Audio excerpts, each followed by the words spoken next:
What's going on? It's your dog Artman Boxing, and we're back with another boxing conversation.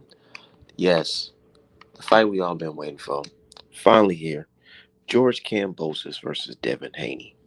And already, we already see fans thanking Mike Coppinger and the white media for uh, uh, breaking the news on this fight. But those who've been watching the channel, they already know we've been talking about this shit for so damn long. And it is what it is. I'm just glad that the fight is happening. Finally. You know what I'm saying? But the brother, he took the fight. He took the fight. But they saying that the deal looking a little funny in the light. It's looking real funny in the light. So we definitely gotta speak on that shit. For real.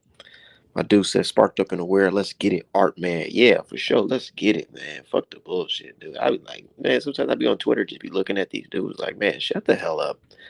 Let's talk about real boxing. Let's not talk the boxing y'all talk about, because y'all talk about a whole bunch of subjective bullshit, a whole bunch of garbage. Said Devin will be the first undisputed lightweight champion since Pernell Whitaker. You feel me? He will be the first undisputed lightweight champion in the four belt era, if I'm not mistaken. Yeah, so he'll be the first.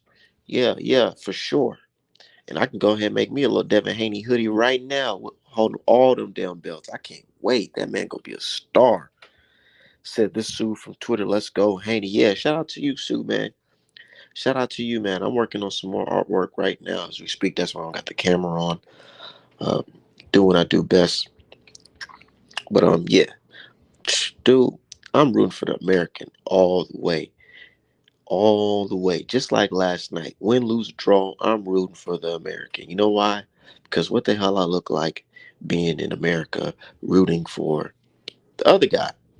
You know what I'm saying? When it comes to certain things. So, anyways, um, I can't wait to see Devin Haney perform. But I'm hearing reports that Devin Haney signed a crazy type of deal where the winner has to fight on top rank for like an additional fight or some bullshit like that. The same old trickery that Eddie Hearn pulls with fighters that, oh, we'll give you the opportunity, but you're just gonna have to stay on our island for a little bit, you know, which is crazy. But I honestly feel like he signed some type of deal where when he wins, he has to fight Lomachenko after. I hope the fight's in the USA. So Haney better dominate him. They're gonna try to rob him. Yeah, he signed a 3-fight deal with ESPN. Shaking my head. Hey, these people are crazy, man. Y'all notice that it only comes with the black fighter that they only got to do this extra bullshit. Why Teofimo Lopez? Why, what's his name? Why George Cambosos didn't have to sign no type of crazy deal with motherfucking DAZN, getting the opportunity to fight Teofimo Lopez. Said, man, Art, man, you tweet your reply to Mike Coppinger and they immediately bring up Fury Wilder trilogy. That's frustrating. I don't even give a fuck. Uh, I don't even really get upset about that. Said both fights will be in Australia. Yeah, whatever. Devin Haney, all I know is, man, you better beat the shit out of this man. You better not be on the ropes leaning like Gaucher did last night. None of that, bro. You got to take initiative. You got to go in there and force the action, man. Most definitely. But with our fighters, man, and our people in general, man, it's never a fair shot with us. Speaking of the Wilder Fury trilogy, it's never a fair shot with us, dude. There's always some type of crazy stipulation because these folks don't play fair. They don't play fair. And I'm gonna keep it 100 because I'm not Mike Coppinger or none of these dudes who gotta lie and say whatever. I'm gonna keep it 100. When it comes to black fighters, just black people in general, we have to do a lot. It's never fair. It's never fair for us, and we should never go into any situation thinking things are fair. So if I was Devin Haney, I would be packing up all the canned foods I can get. I bring my own water. I'll, dude. Man, I bring my own pillows. I bring Raid bug spray because giant ass bugs they got in Australia. I bring everything, dude. I will make sure that nothing will hinder this fight. Nothing will hinder my performance against this man. And I'm gonna make sure he feel it. I'm gonna make sure he feel that motherfucker if I was Devin Haney. Because these people, they don't play fair. Never expect them to play fair. And for some reason, man, our brother Wilder, he expected Fury to come in fair in that third fight, and it wasn't fair at all. Wasn't fair at all. But sometimes, man, you gotta dig deep. You gotta fucking go hard. You gotta go hard for your culture. You gotta go hard for your people.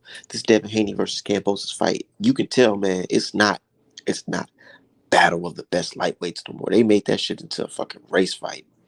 They're making it into a race fight. Want to know why? No, I know. You want to know how I know for sure? Because these guys weren't George Kambosos fans. They never was. They don't even pick George Kambosos to beat motherfucking Lomachenko. Hell no. They just wanted Kambosos to be in a position to fight Lomachenko, and Lomachenko can get the belts again, and they can stun on Devin Haney, say, "Hey, we two-time unified champ." Blah blah blah. This and that. Let's keep it 100, man. Haney, man, he got to go through it, dude. This is just like the Jack Johnson days. Jack Johnson, man, he didn't just get his fight with what's his name? The white dude, I forgot his name. Tommy Burns, yeah. He didn't get that fight just off of fair equalness. Hell no. Nothing like that.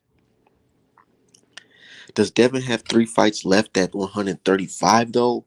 Exactly. Oh my God. And that's the thing. Is that in the contract where he has to stay at 135? And these contracts be so solidified, you will never even fucking know what they got going on in that shit. You never know what they have in these contracts, man. Us fans, we can speculate and say, oh man, it's just a 3 fight deal. Da da da da. You never know what it entails. They may have this man staying at motherfucking 135. You see that shit with Andre Ward, how they try to make Ward, or they basically pressured Ward into doing things he want to do per contract. Come on, man. Haney signed with ESPN, but not with Top Rank. Good, good, good. Now watch how you want to know the power of the media. Watch how Devin Haney go from this pillow-fisted, haven't fought nobody, email champion to the fucking biggest star, American young star boxing I've seen. Watch how media does their fucking trick, man. Real shit. But shout out to my brother D Hive. Let's keep it going. Let's go. What's going on, man? Honestly, I nobody knows the specifics of this deal because when people were asking Lou DiBella where the deal came from, he never mentioned Top Rank. But all of a sudden, we come out and Top Rank's a partner. And then the reasoning behind that is, oh, well, it's the same exact deal Lomachenko took. And I'm like, so you're telling me it's literally just the exact same paperwork with a name change? Because last time I checked, neither one of these motherfuckers are signed with Top Rank. So why does Top Rank need to be involved? And then I remember, oh wait, a black champion is the favorite to win. Of course Top Rank needs to be involved. Man, oh man. So what are you saying, brother D Hive? You Go know ahead, what just the lay it on us, man. You know what the fuck I'm saying. They signed with Top Rank because Top Rank is known to be prone to fuck shit.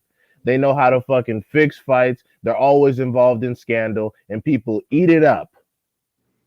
And the only thing they can do is just say, oh man, that was just cheating, man. And that's nothing. They just know, well, boxing moves on after that. Yeah, basically, they're literally telling us no matter how bad Devin Haney whoops Cambosos' ass, if he doesn't make him quit, this shit is over with. Because clearly, look. I mean, look at Top Rank. They don't have a problem. Look at Valdez versus Conceição. It's obvious. They'll just take points away from Devin Haney for whatever reason. They'll do whatever they have to do to get Cambosos the dub, and then they'll move on. That's it. That's the only reason why DeBella won with Top Rank, despite both Tiafimo and Cambosos getting their highest paydays from fucking the zone. And You don't. these guys, they act like they know. Like they don't know. Oh well, there's no cheating going on. There's no corruption. There's no none of that. But they know it, dude. Look at bro. Didn't we just see with Josh Taylor and Jack Catterall? But look at that bullshit. And to address Josh in the chat, I understand the Australia situation. I'm cool with Australia. I don't give a fuck about none of that. I'm talking about top rank. I don't give a fuck where the fight happens. I'm talking about top rank specifically. They're on the bullshit. Australian judges rooting for the Australian guys, nothing new. I'm talking about top rank. So is it true Devin getting Cambosos getting 10 million and Devin getting 2 million? Nigga, I No, wouldn't be surprised. top rank ain't paying Kambosos no 10 million fucking dollars. Of course not. No, they didn't even give Lomachenko that much bread. What the fuck are y'all talking about? Lomachenko, when he was on top of the world, his career high payday was like six something. They're not breaking off Kambosos no 10 goddamn million for what? Man, do you see these guys getting all hot and horny? Oh my god, I can't believe the fight. You know, Mike Coppinger reported it. I'm like, dude, if y'all don't shut the fuck up, dude. And stop acting like y'all wanted this fight. Y'all didn't want I don't Devin want Haney this. versus Kambosos. Y'all wanted fucking Lomachenko, but we had to bully his ass to stay where he at. Exactly. Y'all niggas wasn't on Cambosos' head like we was on Cambosos' head. Not at all. They were like, Kambosos should do whatever he want and make the most money possible because Kambosos is the man. He deserves. Y'all was out here sucking dick. Now all of a sudden Beat they're the like, man oh. that beat the man that beat the man. Now all of a sudden it's like, oh look, we made the fight happen. Man, fuck out of here. You ain't Yeah. make shit happen. You motherfuckers wanted that Lomachenko bullshit. And even black dudes was on here talking about some, well, you know, Loma's more proven, you know, because he got niggas shut up. He's got the better resume. Well, Hey, with that logic, why weren't you pushing Tiafimo to fight Devin Haney? He had a belt and the better resume. Oh, stutter step, hush mode. Fuck out of here. niggas want to claim to be boxing experts and all this shit. Like, man, you niggas don't be doing nothing. Yeah, Nothing. they're fans. Nothing. They're fans of individual boxers, which is fucking creepy. These niggas ain't about to knock out your rent. Like Exactly. I don't understand. Like that's like when niggas get mad at me when I talk about Floyd or I talk about Tank or I talk about TFM on the stupid ass file. I'm like, bro, these people ain't paying my rent. I don't give a fuck what they talking about. Exactly. Exactly. And I'm like, dude, Shit. how much money are you niggas making off this sport right now? Shit, none. That's why I talk all the shit I want to talk. I try to be politically correct when I come on your show because I know you have business operations and commercial relationships you need to maintain. But when it comes to me, I don't give a fuck. Y'all can say whatever y'all want about me. I'm getting no bread out this game. Right, nigga. The end goal for me is not getting a job on ESPN or Top Rank or none of that shit like that. I don't give a fuck about none of that, to be honest. Yeah, you want to have your own independent commercial relationship where people come to you for goods and services, and also y'all talk a little shit about Art Man, but if y'all can see Art Man's DMs, boy, woo, buddy. I'm not gonna say nothing, but some of y'all, like the people y'all think are big, be fucking copping please and Art Man's DM. That shit is sad, bro. And that's the thing. I've And seen I some shit. swear these niggas is talking all this cash shit online right now. And I'm like, boy. I'm like, if y'all knew who the powers that be try to appeal to, oh my god, y'all would throw your fucking internet in the trash. These Man, dudes be begging for these guys to interact with them. And here they are in my fucking DM. They and it's explain it and shit. it is funny because you get all this attention off of just talking shit. Like you don't be asking for interviews or be like, hey, can you reach out via email, text message? You just be like, man, you niggas are full of shit. Next thing you know, somebody big is like, hey, wait a minute. That's not what happened. Let me explain. I'm like, oh my god. If y'all They don't get the don't fuck know, out of here. bro. They don't know. And that's why I just be sitting back. I'm like, bro, y'all think y'all know, but y'all really don't know this fucking sport, bro. Y'all really don't. And the people y'all worship don't really know. Man, they got orders, man. And they follow what's going on online. They really do. Yeah, and it's because they see that like I said a few streams ago, it's only about 15% of people, probably less, that actually understand what's happening in this world. And those that are on top of a structure predicated upon lies need to go at and silence those people. So what better way to do that? Try to get them on your side. Try to explain some shit. Try to make it look like it's not what it actually is. What's up, Cozy Rito? Yeah, Um, because Like exactly, like there's a difference between boxing fans and boxing supporters. Big difference. I wouldn't be trying to appeal to boxing fans. I would be trying to appeal to boxing supporters, people who spend money on the sport. Yeah, that's just like when people try to ride my ass about Canelo and him being Mexican. I'm like, bro, whenever I go at Lomachenko for the franchise championship bullshit, I don't get a bunch of shit from Ukrainians because they're like, yeah, he's a kind of a pussy, and I'm like, exactly. So it's never been about who's Mexican or who's not black. Anybody that's gonna politically disrupt the sport of boxing gets on my nerves, and I'm gonna talk about it. And as far as Alex Alberto G, Devin Haney should be talking shit considering what they put him through. But if he wants to, if he wants to do whatever, he can do whatever. It's up to him. But yeah, he should be talking major shit. He should be calling shit out. He said, "My dude Cozy Rito says crazy the hoops my nigga Dev had to jump through just to get the fight. It's time for him to become undisputed." Real talk, it is, man. It is. I was listening to Dante Boxing Nation the other day, and he played a clip from a Jack Johnson documentary about how he had to get his first title shot against Ricky Burns or Oh, whatever. Man, that nigga Jack Johnson had to go through it just to get that motherfucking that title shot, bro. They said he got equivalent of like what $5,000, while the dude got like what $1 million worth. You know what I'm yeah. saying?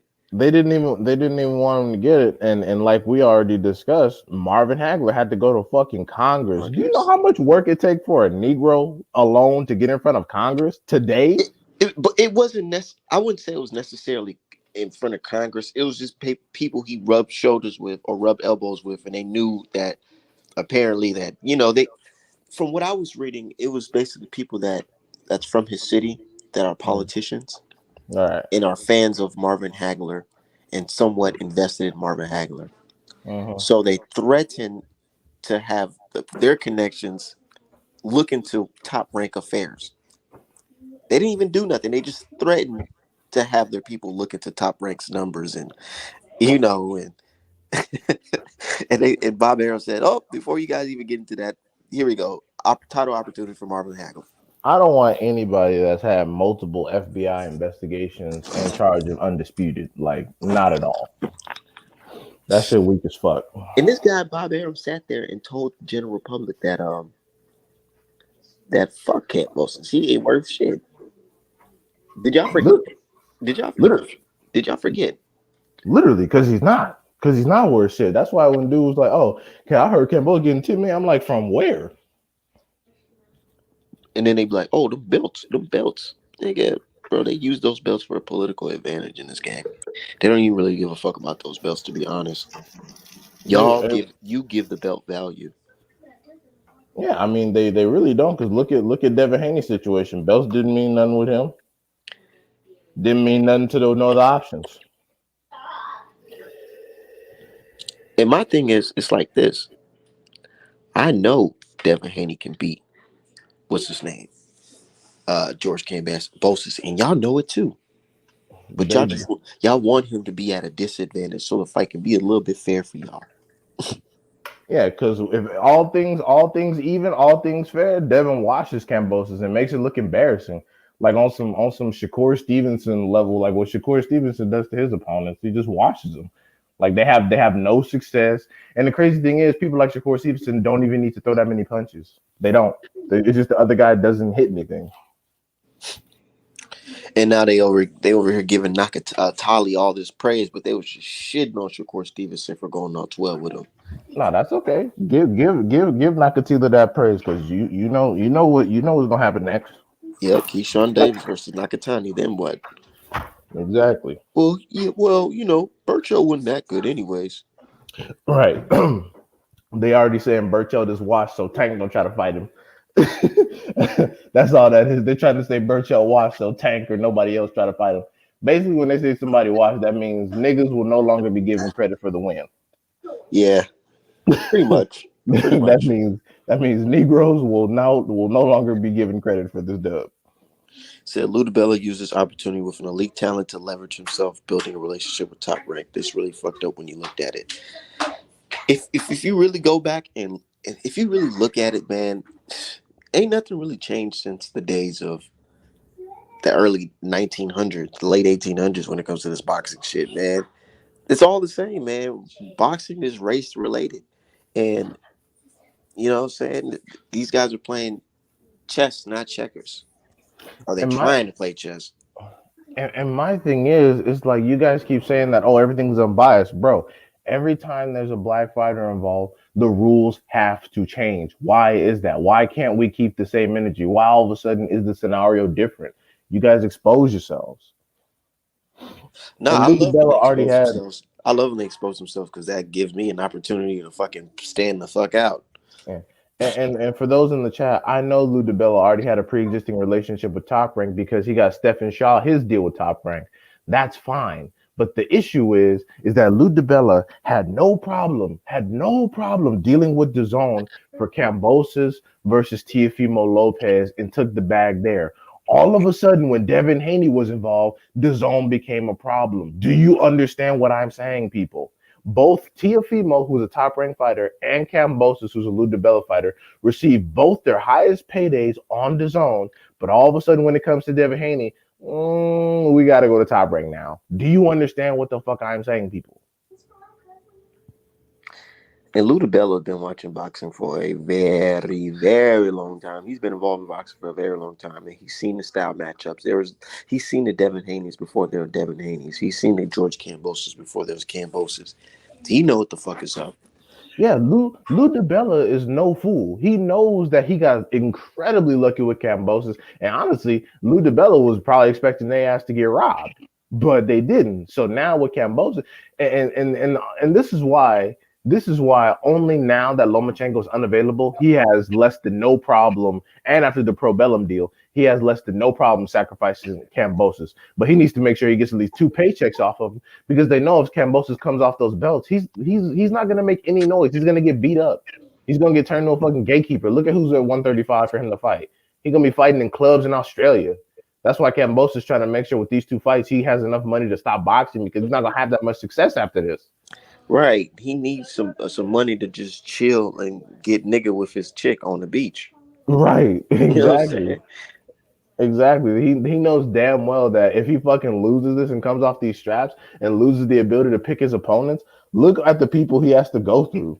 He's not gonna have that much success. He's not beating Tank. He's not beating Frank Martin. He's not beating Michelle Rivera. He's not. I don't even think he beats Williams or Pay. Like he's not beating a lot of people. What's going on, brother Julius? What's up, Hey, how Julius? y'all feeling, man? We feeling good, man. But I'm just a little frustrated that like people give all these white dudes credit for breaking stories. Like we wasn't talking about this shit for months. And that's why I gave um Southern T. Southern T his credit because he Something they broke got Bill Haney phone number. That shit He crazy. yeah. And he I'm gonna broke keep it the 100. story. Truth be told, that was my source right there. Yeah. Not Mike And Coppinger. Mike Coppinger caught wind of it and saw that he had a conversation with him and said, hey, let me break it. You know. And there's some other people that I talked to too, Julius. I can't disclose, but yeah, I just want you to know that they filled me in too. Yeah, and I can I can I can divulge a little bit of what I heard from a guy is in the know, and he basically told me that that two fight it's just a two fight deal with top rank after his fight in order for him to get this fight. The exact same thing that everybody reporting that Lomachenko had a two fight, extension, but it's for much less money.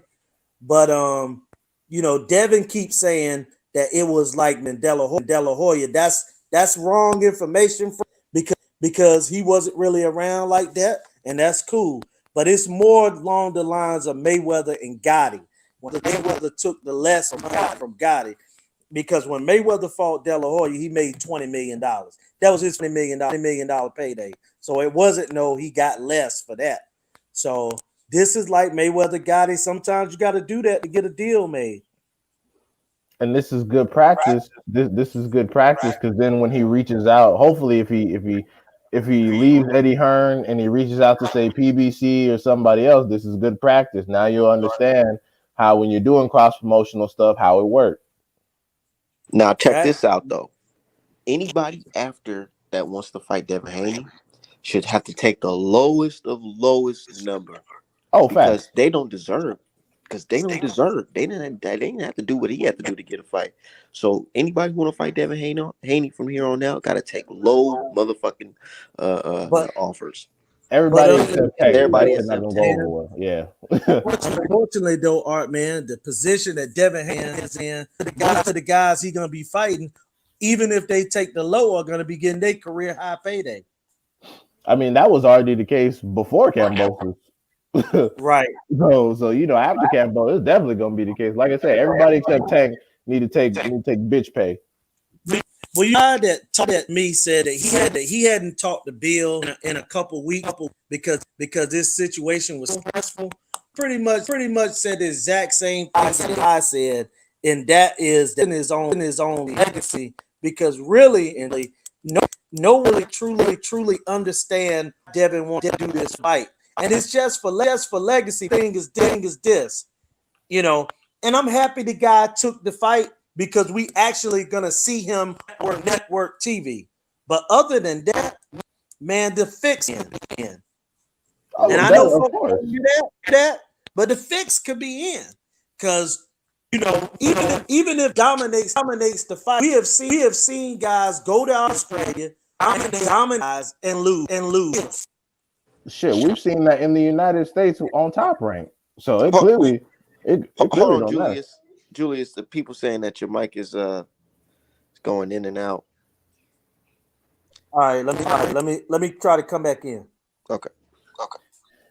Yeah, no, I mean clearly it's not even about the damn Australia anymore. I mean Australia, of course, but it's about Top Rank. I mean, we've seen on Top Rank dudes get knocked out and not lose the fight. And y'all know what I'm talking about. Knocked smooth out and admit after in the post-fight press conference, oh yeah, I was completely unconscious. I don't know what the fuck was going on. And then still get up and either get a draw or win the fight. So I'm fucking here. I swear to God, if this shit go left, it's Top Rank headquarters in New York because I'm gonna drive up there and I'm gonna blow some shit up. I swear to God. I swear to God, like I'm so tired of these fucking people. Like, bro, what's the problem? As opposed to working so hard to undermine us, just find somebody that could take us out. Isn't that more entertaining? Shit. They do, and they put them up all on pads. They make sure that he got the right fucking proper gloves, all that, dude. I rather, honestly, with all due respect to us, I rather that than cheating us out of paydays and opportunities and stuff like that. I rather y'all do all kinds of fuck shit on that route, because then if y'all get smoked, it's even worse. Exactly. Well, no, now that we got the Kambosos fight, he should stay here, do this, roll the dice, and then move up. But they talk about what if they lead that shit into a Devin Haney versus motherfucking Shakur Stevenson. They say can't leave now. No, fuck. I mean, wait. So they saying that if he beats Kambosos Stevenson next, that's awesome. But if the 2 fight deal is completed and they ask him to stay for one more, tell Shakur put in some work at 135 and come see me at 140 because Devin is, he's not. He said that he makes weight comfortably, but he said it's work, like it's hard work. So move up to 140. Yeah, because I be seeing them sparring videos and dude be looking like he's 150, 155 sparring. Yeah, so yeah, make Shakur come up. Not to mention Josh Taylor about to come off them belts. It's about to be a free for all. So go ahead, mop them niggas, and make Shakur actually put in some work at 135 first. You're not just getting ready to come undisputed off top. Who the fuck you think you is? Top Rank gonna fuck around and want to sign Devin. And I hope he don't. I'd be like, y'all can get me on consignment, on some mercenary type shit, but I ain't signing to this motherfucker. Why? So you can make sure me and Shakur never fight. So you can make sure me and Keyshawn never fight, man. Fuck that. Yeah, they've been doing this game for a long time. That's all they're gonna do. That's all they're gonna do. Like why do you think they Shakur and Valdez almost didn't happen? Them motherfuckers was on the same network and they was copping pleas why, oh well, cause Valdez said, man, fuck Valdez. Are you in charge or are you not? That Make the fight that we fight. seen last night, if it wasn't for Terrence Crawford, that would have been Shakur versus Burchell that yesterday. Yeah, and Shakur would have fucking mopped his ass. It would have been embarrassing. So luckily, he just got stopped in 6, and he didn't have to sit there and get toyed with for 12 rounds. Yeah, that dude Nakatali, he was about to sleep, buddy ass. Like, man, Burchell, he need to get that shit up, nigga. And all the people riding Valdez dick after his Burchell knockout, calm down, Yeah, calm down, they looking real crazy right now because because Nakatila did it in 6, and what it take Valdez like 10. yep, and Valdez done hurt him multiple times in that fight. Yeah, this is what I be talking about. Y'all be talking all this shit, propping up all these dudes, and then like months later we realize, oh, actually they wasn't really shit. That's why Valdez got real quiet. Valdez fans got real quiet and disappeared once the Shakur fight was announced. They were like, fuck. That's how I made that meme because they finally starting to get a little bit of confidence back, but they was nigga, Based off what? based off of them saying their racial comments. Oh, okay. Because I'm like, the Burchell versus Nagatila should tell you pretty much everything you need to know. I mean, like, like, come on, I bro. told a Valdez fan, I said, nigga, you got a better chance of getting $1 million before the fight happens. Valdez, Before Valdez wins the fight. I meant Valdez better bring a fucking pistol if he expects to win some shit. nah, real shit. But he said that man Burso so shot he got to hang him up. I don't even think it was just him being shot. I feel like he just sucks. Bro, even before Valdez got knocked him out, Burchell had been knocked out by like a nobody before. So yeah, he's never been that good, bro. People just hyped him up because he had a bell. You know, he's one of those fighters like Sean Porter said about Wilder. He's not a good fighter, but he's just real entertaining and exciting because he goes forward and throws a lot of punches. But he ain't shit, bro. I think he said Wilder's not a good fighter. Boy, You're right. nigga held a belt longer than you ever held a belt, and you had the belt twice, nigga. Literally, you can't even hold on to the belt for 2 fucking Like fights, bro. literally. Yeah, that's why I tell you, man. People ride me when I call him Fisherman Poor. I'm like, bro, he's got like multiple network deals commentating and shit. He needs to say this stuff like to fucking say it. Yeah, I wouldn't be surprised if they told him not to talk to Art Man on. Nah, real shit. But yeah, anyways, he said, how do you guys rate Nakatili at 135? Is he legit? Was the fight at 135 or 130? I'm tripping. No, it was at 135. Burchell moved up and got smoked. Oh yeah. Damn. I mean, shit. He's never been stopped. He's only got 2 decision losses. He has almost all knockouts. I mean, he's a legitimate threat for anybody. So was Burchell, but Nakatila came out on top. And you know what? Hopefully, you know, Nakatila can keep going, keep winning, and then he can be served up as some top shelf smoke for Shakur or Keyshawn or shit, even Devin Haney or Tank. And, you know, say Tank don't like fighting niggas, so he can get in there with Nakatila and see what happens.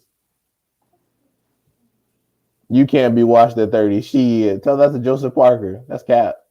Joseph Parker is fucking washed. He's horrible. Man, these fucking media dudes are so fucking bitch made. And all this, they still trying to give credit to Lomachenko somehow. And it's just, bro, like never in my life have people. As a man, you're not supposed to get credit for shit you're supposed to be doing. Like I don't get credit for paying taxes. I don't get credit for doing that shit. That's something that I give to my country in exchange for damn near nothing in return if you look at it from a historical perspective. But Nothing. I pay that shit every year willingly and shit. And I'm signed up for the selective service, which means that in an emergency, because anybody who gets student loans has to sign up for the anybody who gets financial aid, either student loans or grants from the state, has to sign up for the selective service. So damn, I ain't know that. Yeah, so I've been to school twice, so I've signed up for the selective service. That means that in an emergency, I can be drafted. So I paid, yeah, so I paid my dues to my country. You don't see me bragging about this shit. Oh, look at me! I'm just, no, it's just what it is. Yeah, that sounds like some wild shit to me, D. I ain't gonna lie to you. Yeah, no, I mean, yeah, in order to get for my second time going, I got everything paid for free with no loans. But in order to get the scholarships, you have to sign up for selective service. Yeah, I see what niggas got to go through. We got to Yeah, go man. through all of this just to get the damn opportunity. But Yeah. brother Julius is back. We go try this again. Is it better? I mean, for right now. Yeah, you Okay. sound good right now. But yeah, man. So I like they just riding Lomachenko, and again, Lomachenko didn't do anything on his own accord. It was the public pressure we were applying. Bro, if this nigga didn't have to go to war, this fight would not be talked about right now. Yeah, and that's the sad part. Devin, the only reason why Devin Haney is getting undisputed is because Lomachenko is occupied. That's the sad part. Putin, Putin had to shit. Putin might have done more for black boxing than fucking Top Rank at this point. Yeah, nigga, who you telling? A lawsuit in Putin. Right, but Yeah. Terrence Crawford and Vladimir Putin have done more for black fighters in the 21st century than Bob Arum. Damn. Yeah. It's just, a guy like myself, man, I'm trying to be optimistic about this thing, man, but I've seen, and I'm not going to call him the white boy. I'm going to say Mr. Charlie. I've seen Mr. Charlie come in, man, and situations where we should be happy, we end up turning to, frowns on our face. So, you know what I'm saying? So this thing could be nice, or it could just blow up in everybody's face. You know what I'm saying? Nah, And don't mince words. It's them people. well, yeah. I mean, I'm not mixing them. That's my name for him, Mr. Charlie. So Oh, I'm just okay. saying, man, Hey, uh, have y'all heard Teofimo and his pops lately? Yeah, they need to shut all the way up. I don't Hey, know what the fuck they talking about. here's a direct quote from Tio's pops right now. He says, "I think George Kambosos is a dirty fighter. Going into that fight, that wasn't the plan that we have.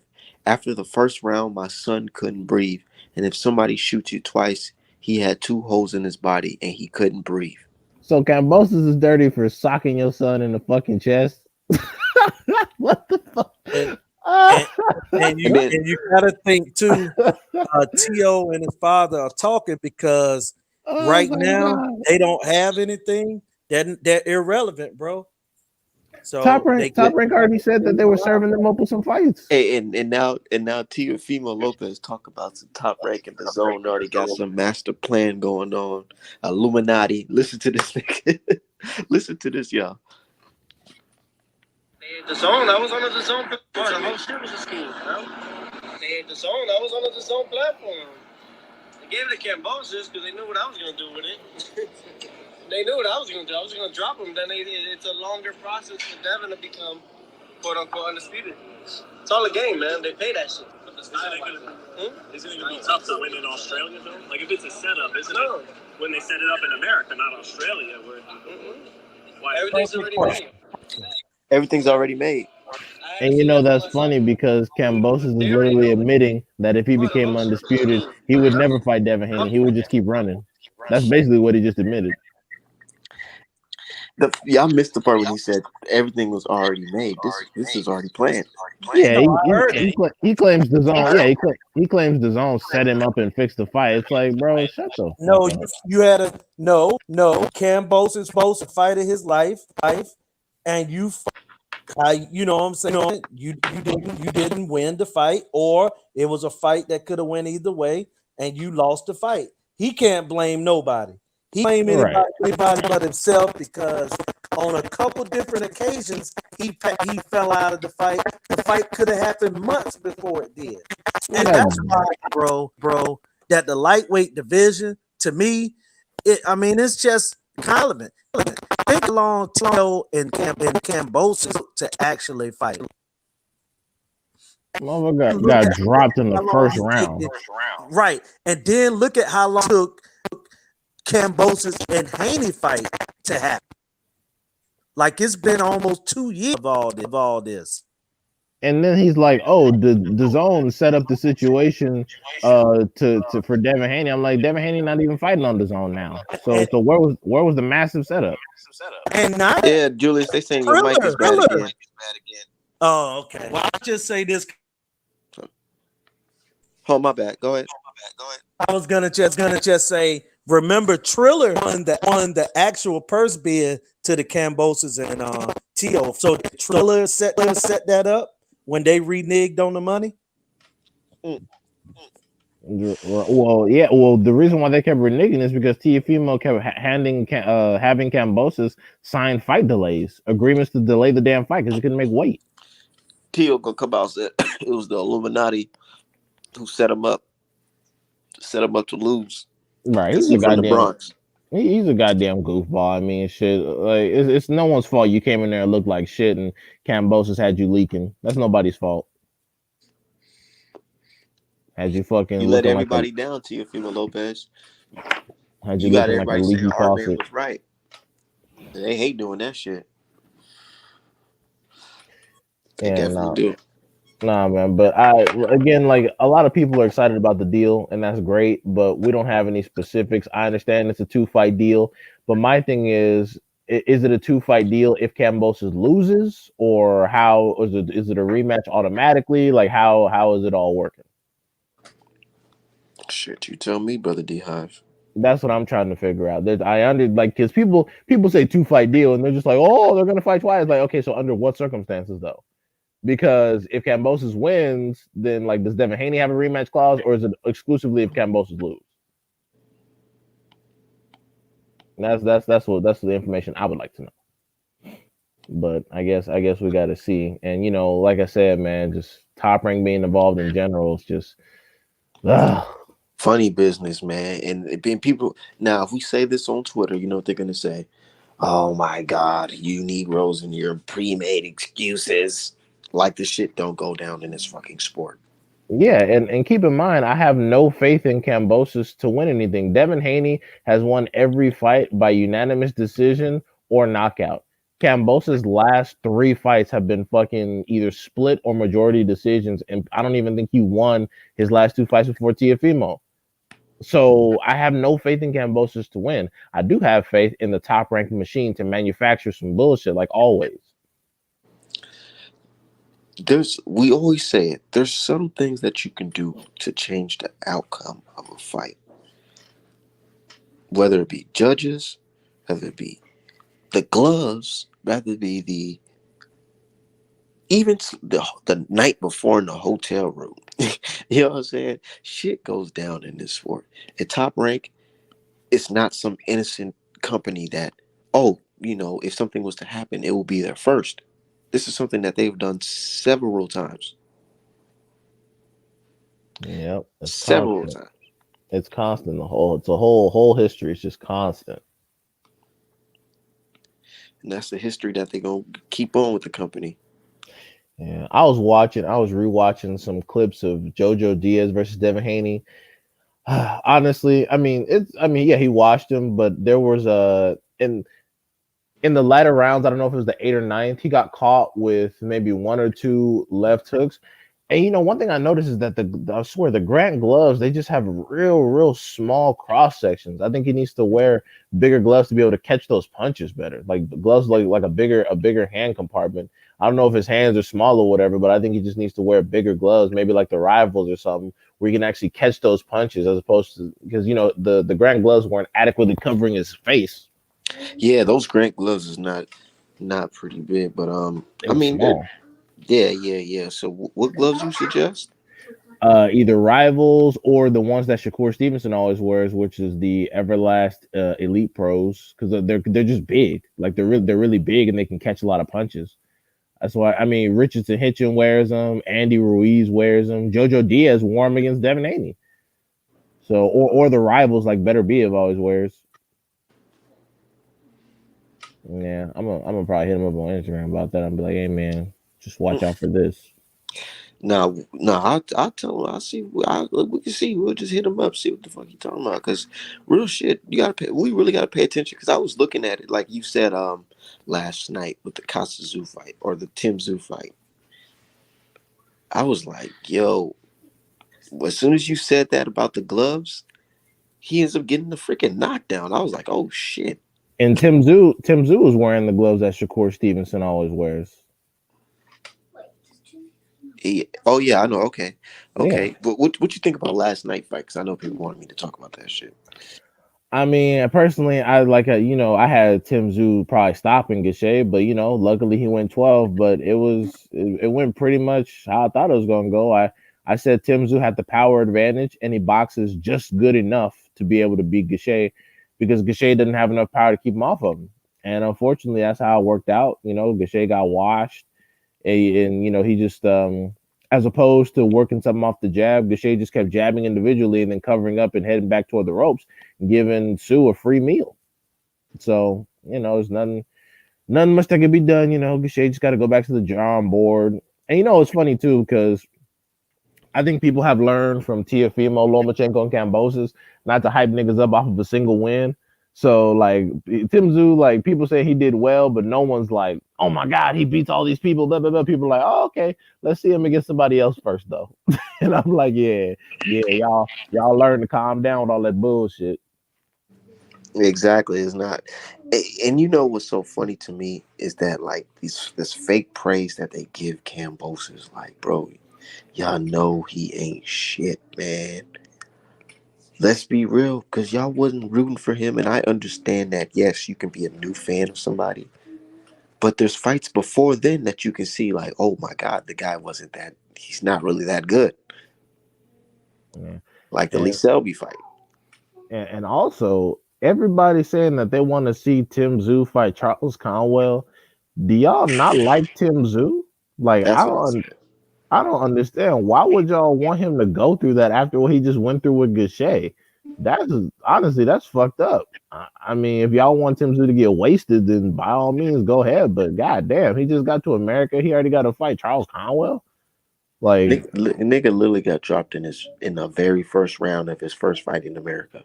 that's what I'm saying. I mean, I feel like maybe they're like, okay, Tim Zoo's gonna be food for the division anyway, so just sacrifice him to Charles Conwell while he's undefeated. I'm like, okay, I'm with that game if that's the logic. But don't tell me y'all think Tim Zoo really gonna get in there and actually do something. You don't get in there and get fucked up. And they know it. Shit, man. The way, bro, Tim Zoo doesn't move his head at all. I was sitting there watching. I'm like, oh my god. Even though Gaucher was hurt, and you can tell he's clearly tired, when he wanted to throw that right hand, it would land. And I'm like, yo, you could have, man. I don't know. People was kind of frustrated in Gaucher's performance last night because they're like, dude, you did so well, and then you just started getting into the ropes. And honestly, I'm gonna keep it 100 with you. The same way Goucher fought is how I think Yugas is gonna look against Errol Spence Jr. No, you think so? I most definitely, because he go get in the ropes with his hands up like that.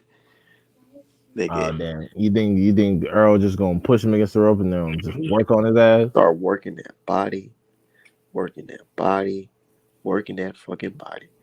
That jab, and that's one thing I noticed that what's his name, Tim Zoo wasn't doing well. I mean, there was one round 11 where he was sticking it to him, but he could have worked on it even better. Like he had Goucher on the ropes, and he was just lining him up with the. He wasn't really popping the jab out. He was just lining him up, and then he was ripping body shots. I'm like, dude, why are you not throwing that jab with some emphasis, and then coming to the body like Errol Spence does? No, Gachet's that's why he's gonna go out like his father. The moment he meets a top level boxer that also can punch, he's done for, bro. That's why the Charles Conwell fight is so horrible because Tim Zoo is not some good. His boxing skill needs help. In addition, Gachet Gachet was sitting there on the ropes for him, ready to be served up, and he couldn't even put enough punches together to get a knockdown to get him out of there. That's what I'm So saying. I'm like, dude, you working his body, but what's missing? What are you doing wrong? Because the yeah, guy's still here. if you can't take out someone that's not even moving away from you or holding you, Literally, Gaucher spent the fight on the ropes.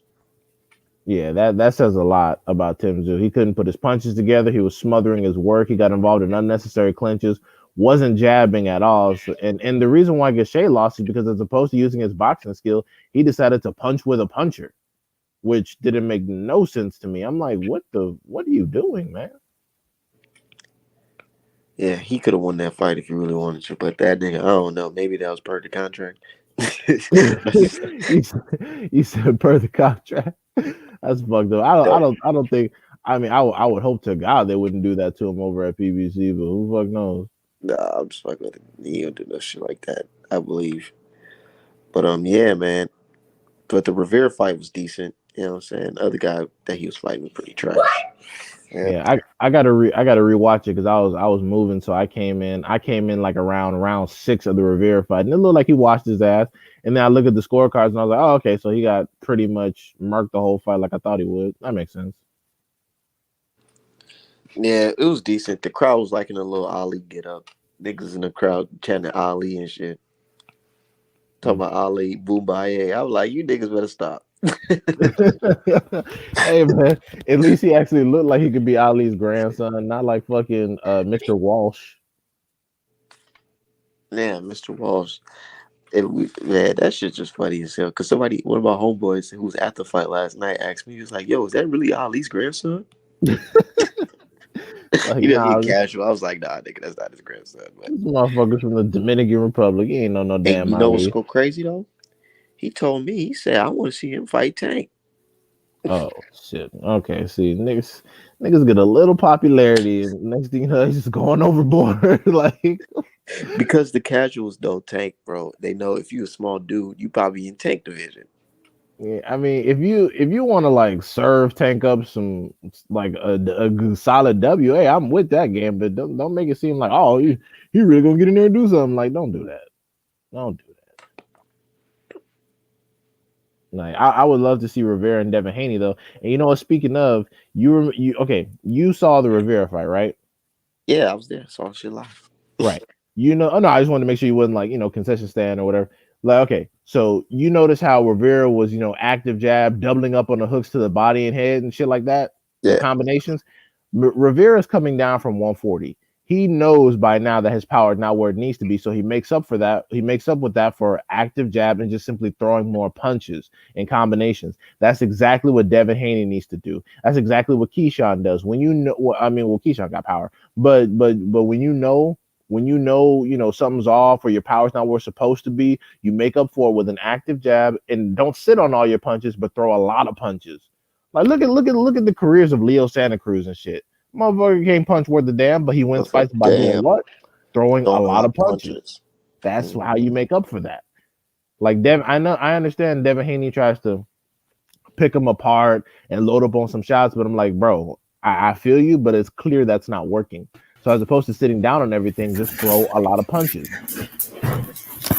Man, they thinking that Rolly is food. My dude EMF, Lil Mark said Rolly is food. No, Rolly should be food. It's a matter of if Tank gonna eat or not. Man, I hope all this shit on Tank mind about leaving Floyd Mayweather don't fuck his game up. I'm telling you, if this fight even goes the distance, boy, oh boy, it's gonna be some shit. And I think it could.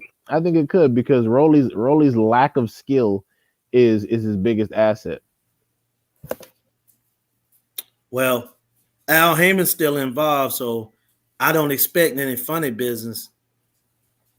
I mean, but Rolly's an idiot. So you know how, because you remember what his trainer was talking about. Oh, we practice jujitsu and shit for boxing. So that means he's a moron. What if he does some crazy shit like elbows and knees tanking the clinch or something? I mean, he might, but I kind of see him getting knocked out. He better get knocked out before he start fouling. I think he'll get knocked out before he foul out. I think all his little gimmick, all that shit, it's gonna be like Caleb Plant versus Canelo Alvarez. I feel like he's gonna get in there and then switch up his whole attitude. Cock a plea bargain. Cop a plea and get slept or take a knee. All I know is that Tank better just demolish this dude like it ain't nothing. Or especially if he decides to separate from Mayweather, his stock going forward is gonna take a hit. Yeah, if he loses, he's gonna definitely take a hit. But no, not even if he loses. If he even go in there and this shit looks any kind of competitive, boy. But if he get the knockout, see, that's the thing about people. They'll forget if a guy gets dramatically knocked out. You know what I'm saying? Like if he put him to sleep like he did Leo Santa Cruz, no matter how competitive the fight was, like the majority of boxing fans don't even go that deep. They just gonna appreciate he got knocked unconscious, unless they're a soldier. I mean, yeah, I'm gonna appreciate it because Rolly's trash. Like, I don't. Not only is he a bad boxer, but he's a shitty human being. So I don't care if Rolly get destroyed. Yeah. Like Rolly is what 21 and he's already a little piece of shit. Like, yeah, I don't care about Rolly. Rolly only 21? I don't know how old he is for. Oh, okay. I thought he was. Okay. But he got this fight.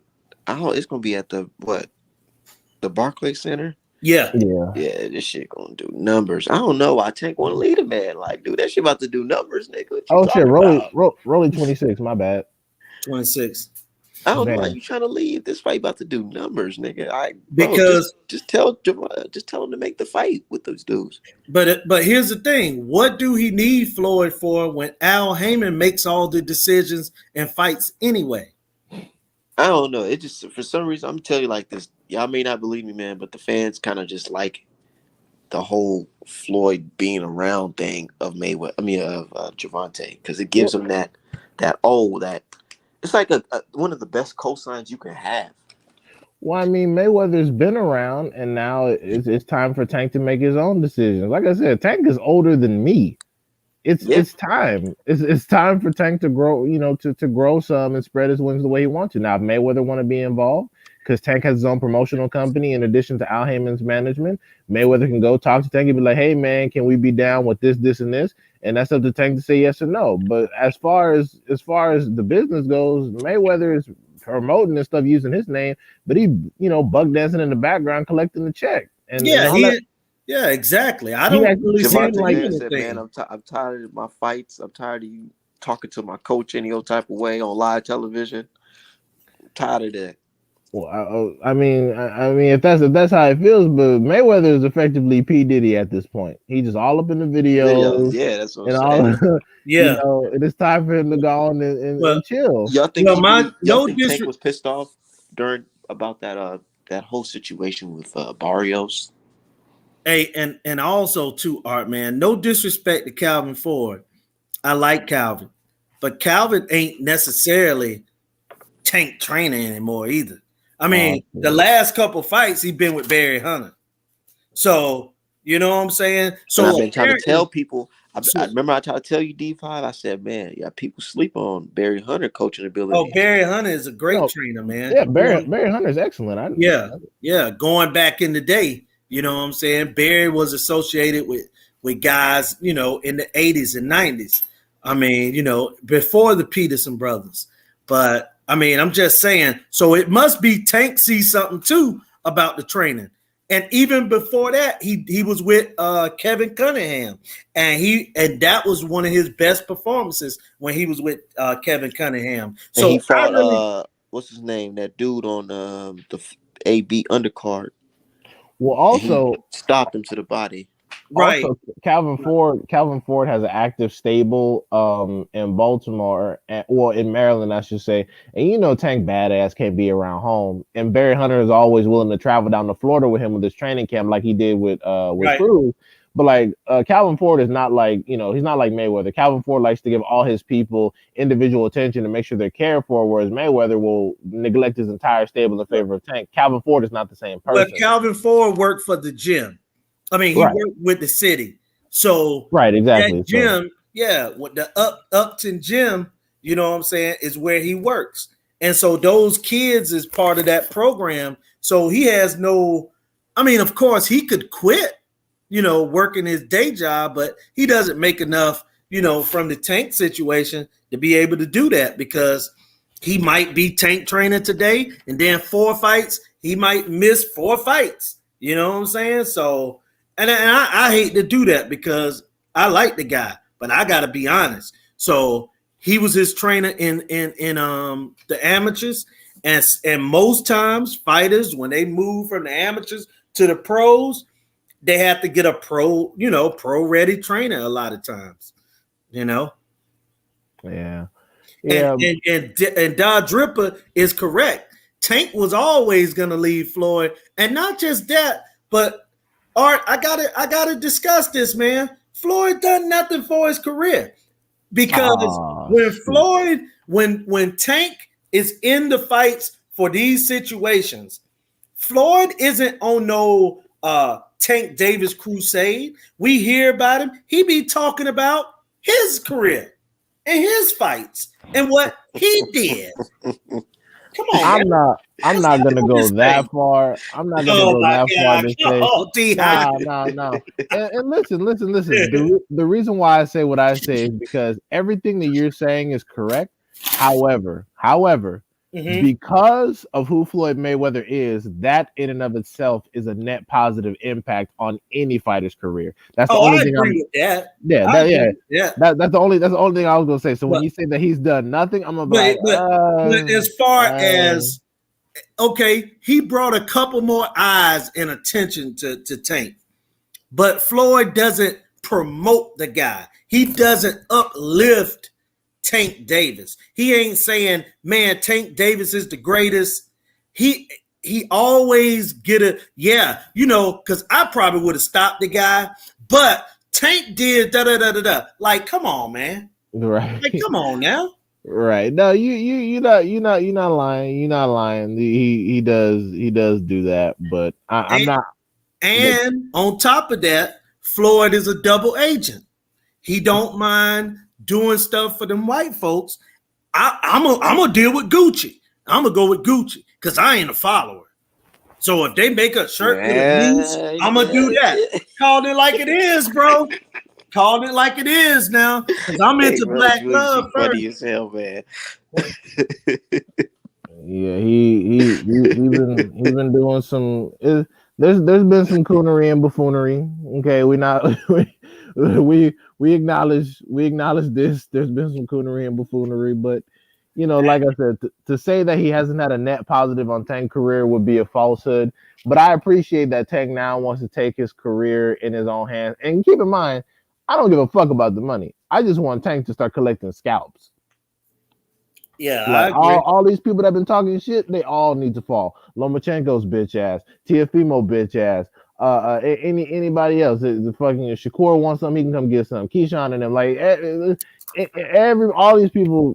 It's time, bro. Everyone y'all like, it's time for them to get scalped. And I have to say this about Lomachenko. I don't know when Loma is gonna get back into the ring, because actually now he's starting to do the right thing, because it actually looks worse for Usyk to leave and his family still there when they are making way to the capital, city, and what I'm saying, it's just a bad look. So Lomachenko might not fight this year.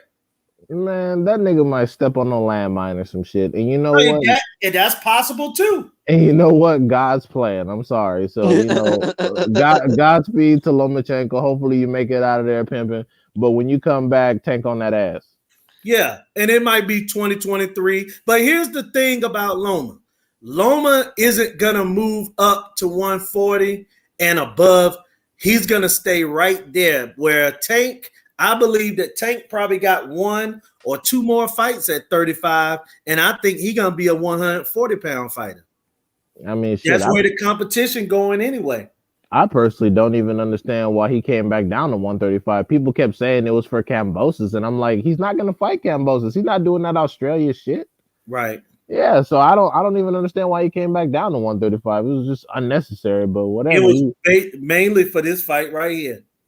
For what? For Cruz? Rolly. Oh, for punk ass Rolly? Oh, okay. Yeah, because remember, he was supposed to fight Rolly that night anyway. Yeah, Cruz is the replacement. So I think that it's all for this fight, and then that's it. And I think he'll go back to 40. This is probably one of the primary reasons why he want to get away. It's like, bro, I didn't want to come back down to 135. I really got to make weight so you can pay this motherfucker. Right. And let's be honest, Tank Power looks better at 40 against Barrios. He was thrown with mean intentions than it did at 35. Like at 30, he looked good with his power, and at 40, his power was good.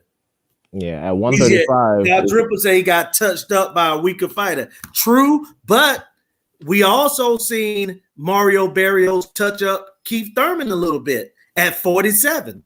So it could be that Barrios is a little better than we gave him credit for, right? Because Tank stopped Barrios. Did Keith Thurman even knock him down? No, this is See what? No, I'm just saying. Tank Davis got real power. He has real power. No, 100%. So nobody's disputing that. Yeah, no, I was answering the question. He said he got touched up by a weaker 140-pound fighter, and I was just touching up that Barrios did touch up Keith Thurman a little bit at 47. So what I'm saying is that Barrios was a little better fighter than people gave him credit for. And think about the one win that Barrios had at 140 when he beat the Olympian guy. Akhmedov. Yeah, that swole his eye up, made it look like a balloon, a water balloon. Hey, that's a good win, bro. It is a good win, but I could I'm not saying that he lost. Don't get me wrong. All I'm saying is the controversy around that win is well deserved. Because if you watch the last 6 rounds of that fight, it's like, shit. I gotta blame the guy because Barrios scored 2 knockdowns in that fight. No, 100%. I think Barrios did enough to win. I'm just saying, the controversy over, the discussion is well deserved because, like I said, even with the 2 knockdowns, if you watch the last 6 rounds of that fight, it's like, he was getting beat up. That shit was going left. Yeah, but I'm just saying I would rather see Tank at 140. I think that's the best. Him against Richardson, him against Gary Antoine Russell, him against Devin Haney after he finished just 2 fights with kambosos. Yes, all right. Hey man, I'm ready for it. Me too, and it's time. I'm tired of the bullshit, and I hope Tank wants those fights because the thing is, if Tank talks all this shit, gets away from Mayweather, and still end up making booty ass fights, what are we gonna be able to say?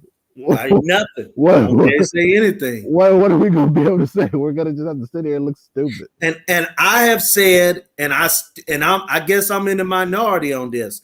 I would love to see a Tank Davis Keith Thurman fight. Oh well, yeah. I mean, shit. Keith Thurman don't want that because I don't think Keith Thurman want that because I said the same shit. Yeah, Ellaby and them was like, fight.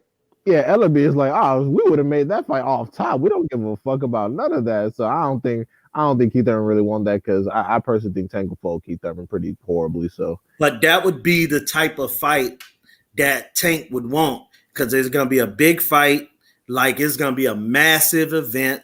Because people going to get excited because they still going to look at him look, the reason that Pacquiao got so much hype is because he came from them lower weight classes blowing guys out. And if Tank do that, he's on the same trajectory that Pacquiao was on. Yeah, but honestly, I don't want Tank to stay at 147 for a long time. If he goes up to 147, okay, smoke Keith Thurman, then go ahead and hang out at 140 and just demolish dudes. Because at 147, he won't have much success. But hey, man, I'm trying to tell you this too, though. He won't beat Boots Ennis. No, but it's guys that he can beat at 47 that could be big fights, bro. Sometimes you got to make the event. Tank Davis, Mikey Garcia. Oh well, shit. Yeah, you know what I'm saying? Mikey Garcia came from 35, so yeah, it'll whoop his ass. But still, people would consider it a big event because Mikey won the belt at 140. Then Mikey went up and fought Earl at 47. I'm just talking about fights that he can make it, and people would respect with him putting it on Floyd, not being able to get the big fights. Now, these are the big fights. Yeah, 100%.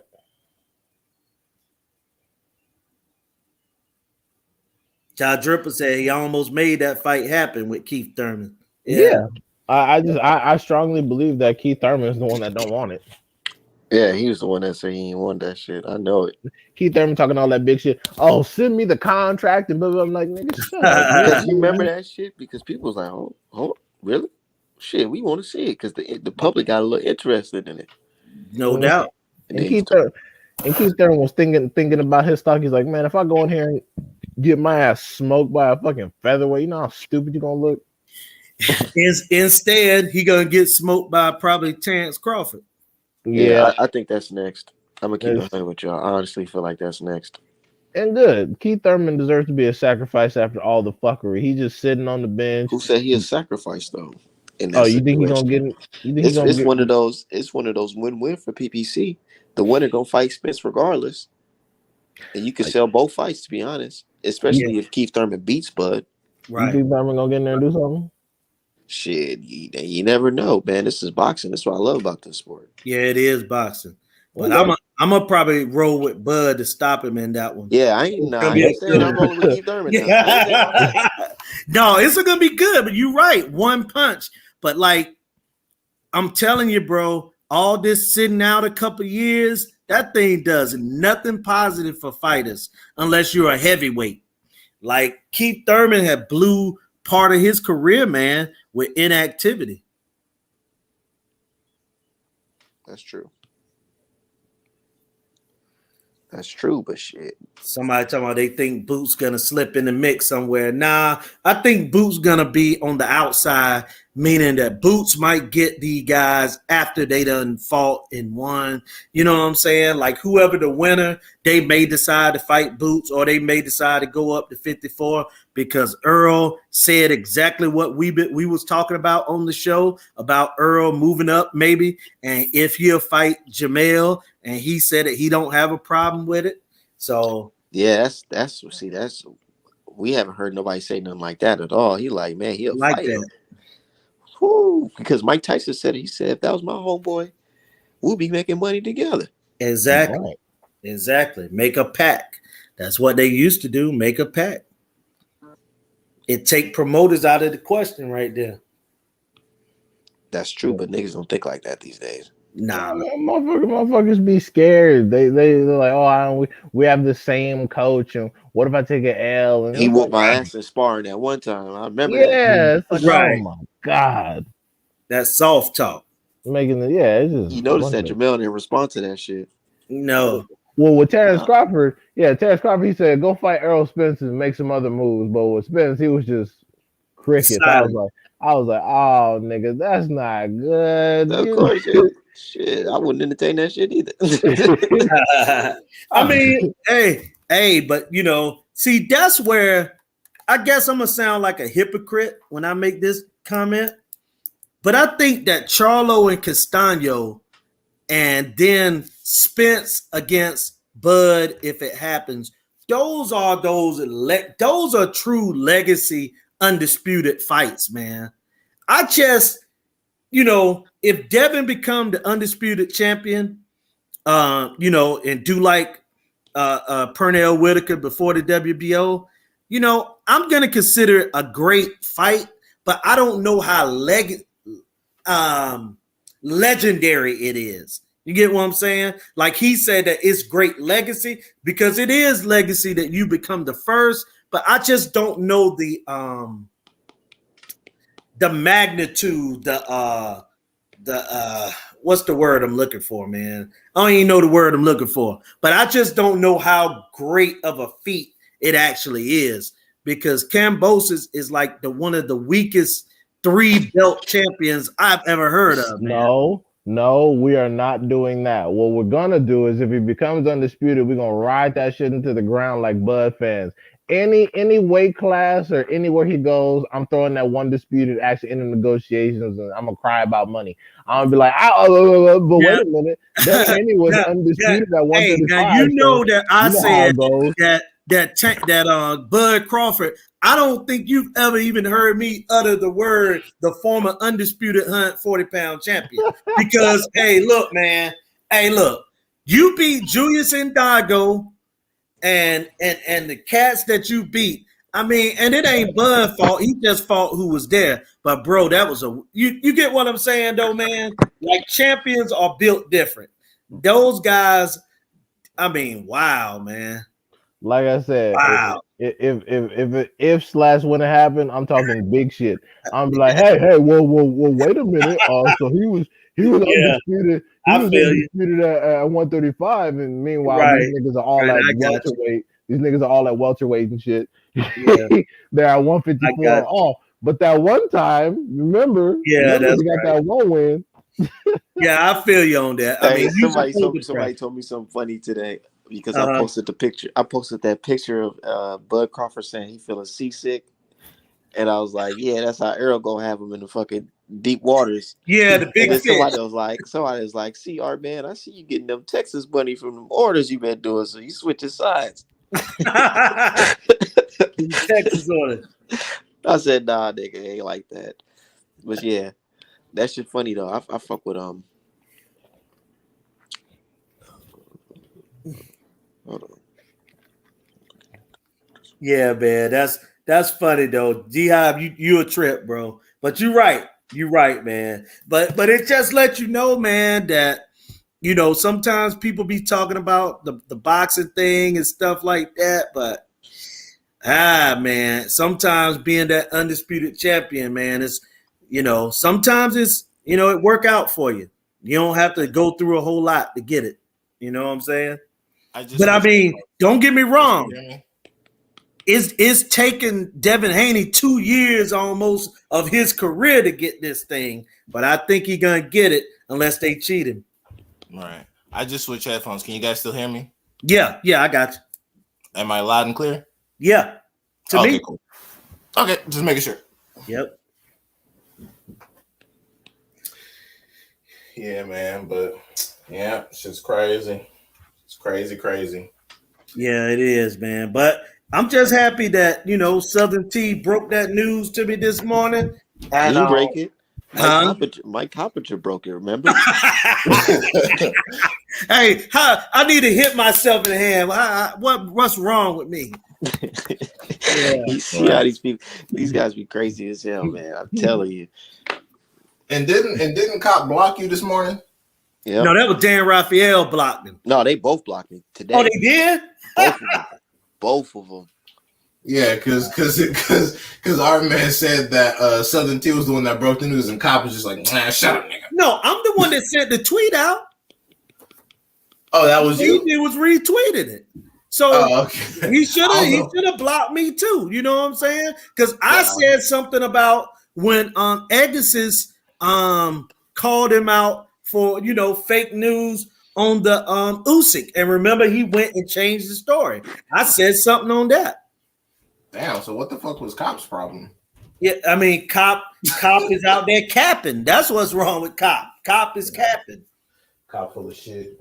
Yeah, man, these guys need to stop it. And like I said this morning, I'm gonna continue to say, and I even say this when I'm on my basketball Twitter thing.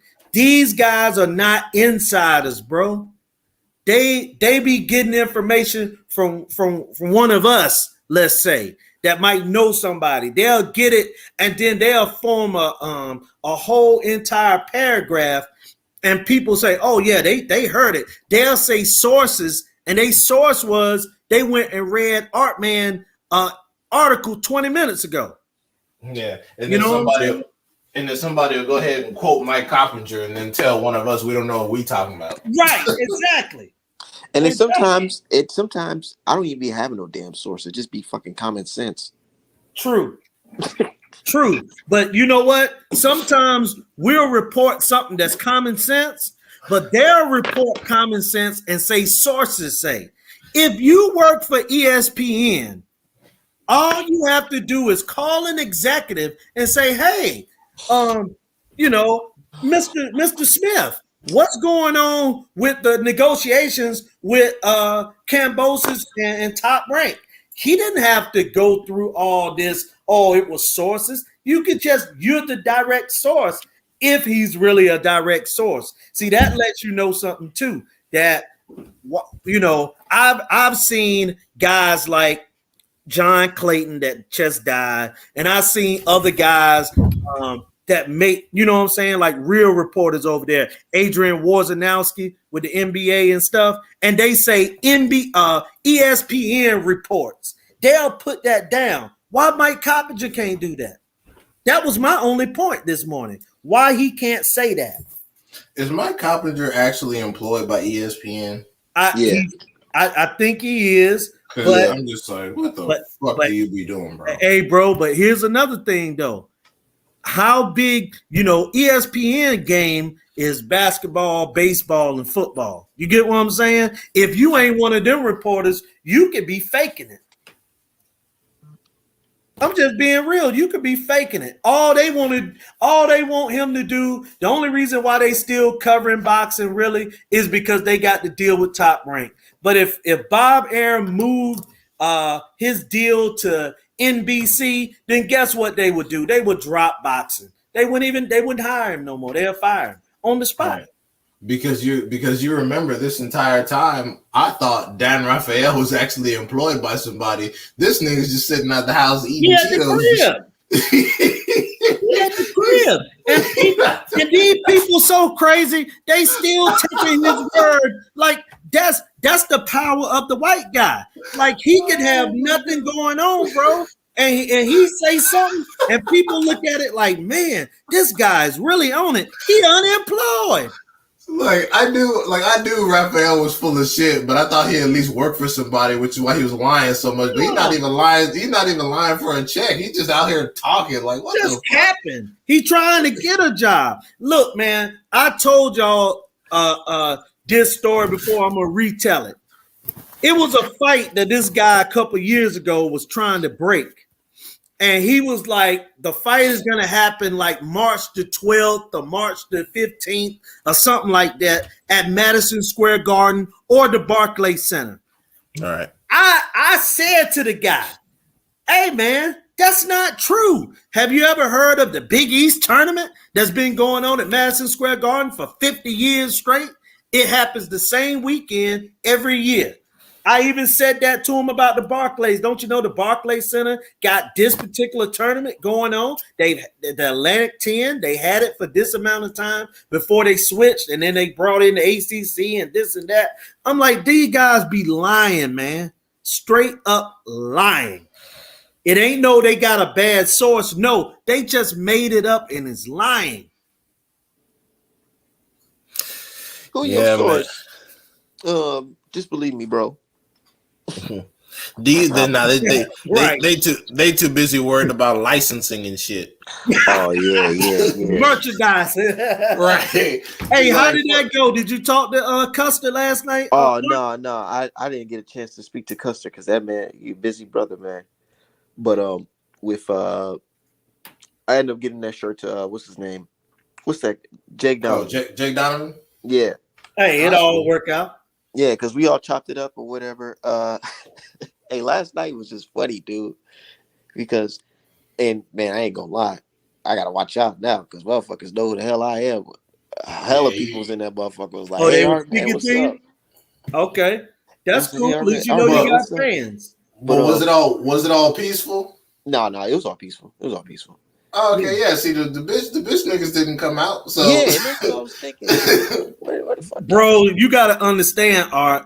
They be seeing you throw punches, and they may have an issue with you or whatever. But when they confront you, this ain't the computer. Like they look at you in the face. This ain't a computer where you can push it down, and it's the over. You know what I'm saying? They're no longer a keyboard gangster. They got, you know what I'm saying? They ain't coming out of their character to fight. They know our men will pop the trunk on their ass. They say exactly. That's why I got like 30-round clips. Yeah, they keep on saying, "Oh, Art man, without your gun, you ain't nothing." I'm like, nigga, who the fuck talk about using a gun? Yeah, what you worried about it for? Just whatever happens. Just come on. What you worried about it for? I can't stand that. People talk all this big shit, and then they want to make conditions for the altercation. Nah, bro, whatever happens to you happens. Come on. That shit is dumb. Don't talk all that shit, and then you concerned about your safety. Nah, you was talking all that big shit, so come on, whatever happens, happens. Yeah, that shit funny as hell, though. I swear, I just be laughing. But yeah, I saw Jake Donovan. That nigga was typing the fucking 100 words per minute. I'm like, God damn, this nigga's a boxing journalist for real. Oh, so he brings his computer to the fights? Yeah, he had a desk because you know they got like media whatever, and he had a desk and he was just typing up, watching the fight. Hey, bro, a lot of people don't know Jake Donovan works for boxing scene. Fox. Yeah, but but boxing scene got bought out by I think the same people that do Showtime and CBS. So you know what I'm saying. Damn. So boxing scene is you know what I'm saying is a network that's been bought out by one of the major entities. So yeah, he gotta do that now. No one. I mean, that's good that they brought him into the fold because I think that for the most part he's pretty objective. He only reports things how they happen and doesn't try to put any sort of spin on it. Nope. So it's good. It's good that Fox made that acquisition because boxing scene's been on some bullshit for a while. So they need to clean that up. Yeah, and Jake Donovan gets real scoops too.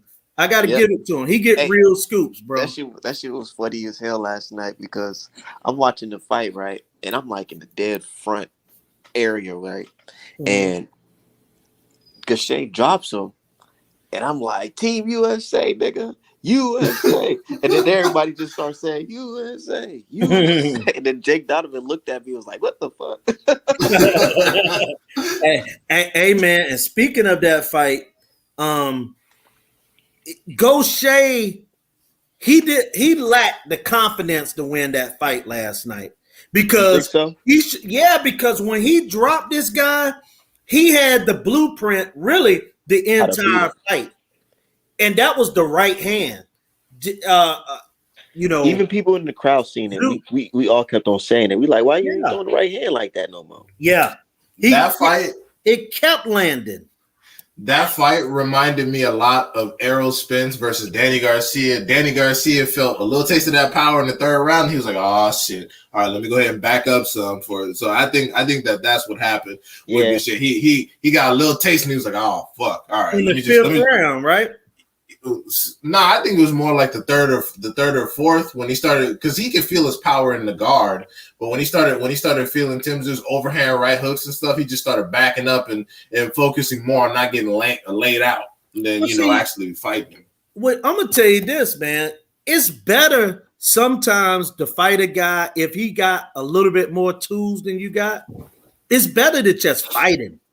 So if Goucher would have got knocked out in the third or fourth round, guess what? I think he might have knocked Tim Tszyu down again. Like, you never know, man. When you hit a guy and they run into your power, and Goucher isn't a puncher. He wasn't fighting like this may be my last fight. Right. He should have. Why not? That's what I was saying. You should fight every fight like that. Absolutely. Yeah, and also that would have put Gachet back in title contention for ruining the U.S. debut of a top prospect. That's an epic win. Yep, I've seen it happen before, but I'm gonna give Tim Tszyu credit though for this. Tim Tszyu got the type of heart and spirit that his daddy got, that he is willing to, unlike Kambosos, he willing to go to the biggest, baddest fighters and fight any of them. So he doesn't took on Goucher. So he gonna fight Charlo. If Fundora, he'll fight any of them. Lubin. He just want a belt. He just want the title. Yeah, and he just wants respect right now. Which is cool. He wants respect. Yeah. He got some respect, but like I was saying, Jules, before you came on, I was saying that people are not hopping on the bandwagon yet because they learned from Lomachenko, Kambosos, and Teofimo that just because somebody come over here and get a decent win, like don't start hyping their ass up because in their next fight.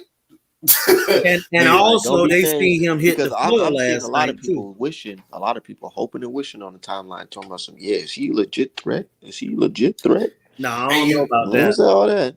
And he's legit, but not a threat. And you notice before this fight, everyone was like, "Oh my God, he should fight Charlo. He should fight Charlo." Where the fuck are those people right now? On hush mode. They're like, "Ooh, shit." The same Andy Ruiz fans who think he's gonna whip up Wilder. Right, exactly. Think about it. Andy Ruiz is coming off of a victory. Wilder's coming off an L, and niggas still think Wilder's smoking. Because it would. Wilder would have to be like 38, 39, maybe 40 for Ruiz to, actually be able to get in there and do something. Hey, let me say something to Extreme Willpower. I know you talking to Die Dripper, but bro, Boots don't have to wait no more fights to fight these guys. I mean, I heard people saying that Tim Tszyu ain't ready for Charlo and them guys. Then so what?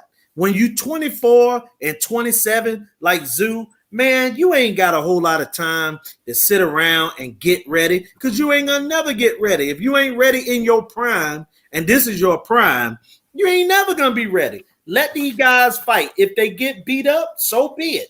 I can't stand that too, because whenever someone else is getting an opportunity, they never say, "Oh, they need to wait" or "They're too young." Right, Like, no more waiting. Go. yeah, Lomachenko was on his second fight and third fight getting title opportunities. Teofimo was 15 fights in. George Kambosos was like 12 fights in. Like, fuck all that.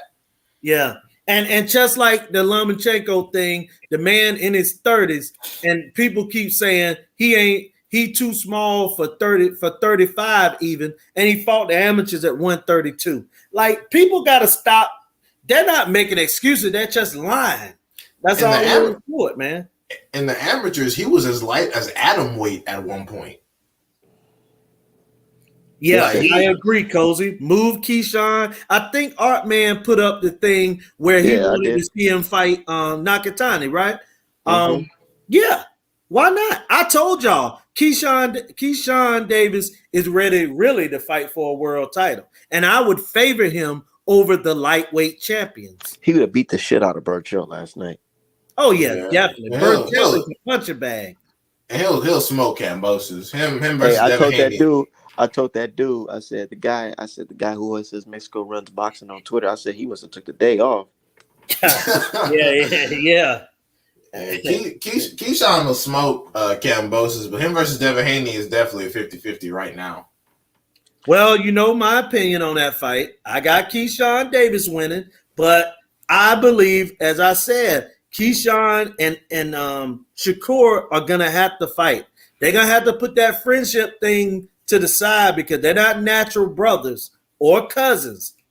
Well, you already heard what Shakur said about that. You know what it is? With Shakur and them? You know, I honestly believe what it is sometimes. I feel like these niggas, they sparred each other and they like, hold on, now we good. But this guy, he good too. Good. Right. Yeah, hey. Like, they feel like, yeah, of course we good enough to beat up these other guys. Now when we fight each other, it's gonna be a real damn fight. Crowd, he'll beat Rivera. Crowd, they'll hurt each other. Beat the shit out of Rivera. I think that's the biggest thing is that people like Keyshawn and Shakur are concerned that not only about their relationship, but the fact of the matter is they'll hurt each other and then damage each other's careers permanently. That's true. That could happen. Yeah, because they know exactly where to hit each other. They know exactly where each other is vulnerable. They'll fuck around and hurt each other. Yeah. But I don't think, and here's my thing. If Devin Haney beats Kambosos the way we think he will, and Kambosos doesn't have to take the rematch, I would love to see Keyshawn Davis and Devin Haney, because here's the thing. Keyshawn, by the time that second fight would happen, 4 or 5 or 6 months probably would have passed. So we talking into December maybe. No one thinks that Keyshawn Davis at the end of the year gonna be ready for a title shot. I do. I think he's ready for that shit right now. So let's have he fighting 5 more times. I'm like, who the fuck are these sacrificing? Yeah, he's a top 10 guy. He'll be ready. Hey, look, and some guys need a top 10. Some guys don't. You know, Lomachenko never fought a top 10 guy before. He fought twice for the belt in his first 3 fights. So Keyshawn can do it too. Lomachenko was getting his nuts straight swallowed over fighting dudes like Krola. I was like, who the fuck is Anthony Krola? What? I'd never heard of that nigga in my life. That's bro. Like, that was garbage. These are people that Lomachenko beats and they literally go into obscurity. Like, they go into like fucking FBI level witness protection. They changed their name. They changed their names and shit. Like, we never hear from these people again. Like, is Nicholas Walter still alive? Yeah, the axe murderer went back to Jamaica. Bro, like, come on, man. Keyshawn needs to fight Rivera. Damn. Yeah, why are you doing that? Why are you doing that to Rivera right now? Right. Man, y'all setting up all these people. Like, Julius want everybody at 154 to fight fucking Charles Conwell. Man, everybody got to fight that crazy ass nigga?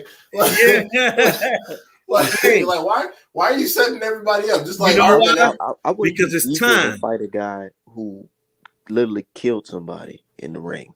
Hey, look, man. Not off of no cheating shit, just off of pure boxing. Hey, look, what's the name did too? You know what I'm saying? Kovalev. Yeah. So and Matthias. And Matthias. So sometimes you're gonna have to fight a killer.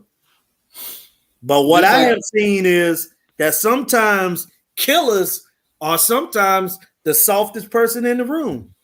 You know what I'm saying? You put that pressure to him. Look at Kovalev when he fought Anthony Yard out there looking fucking stupid.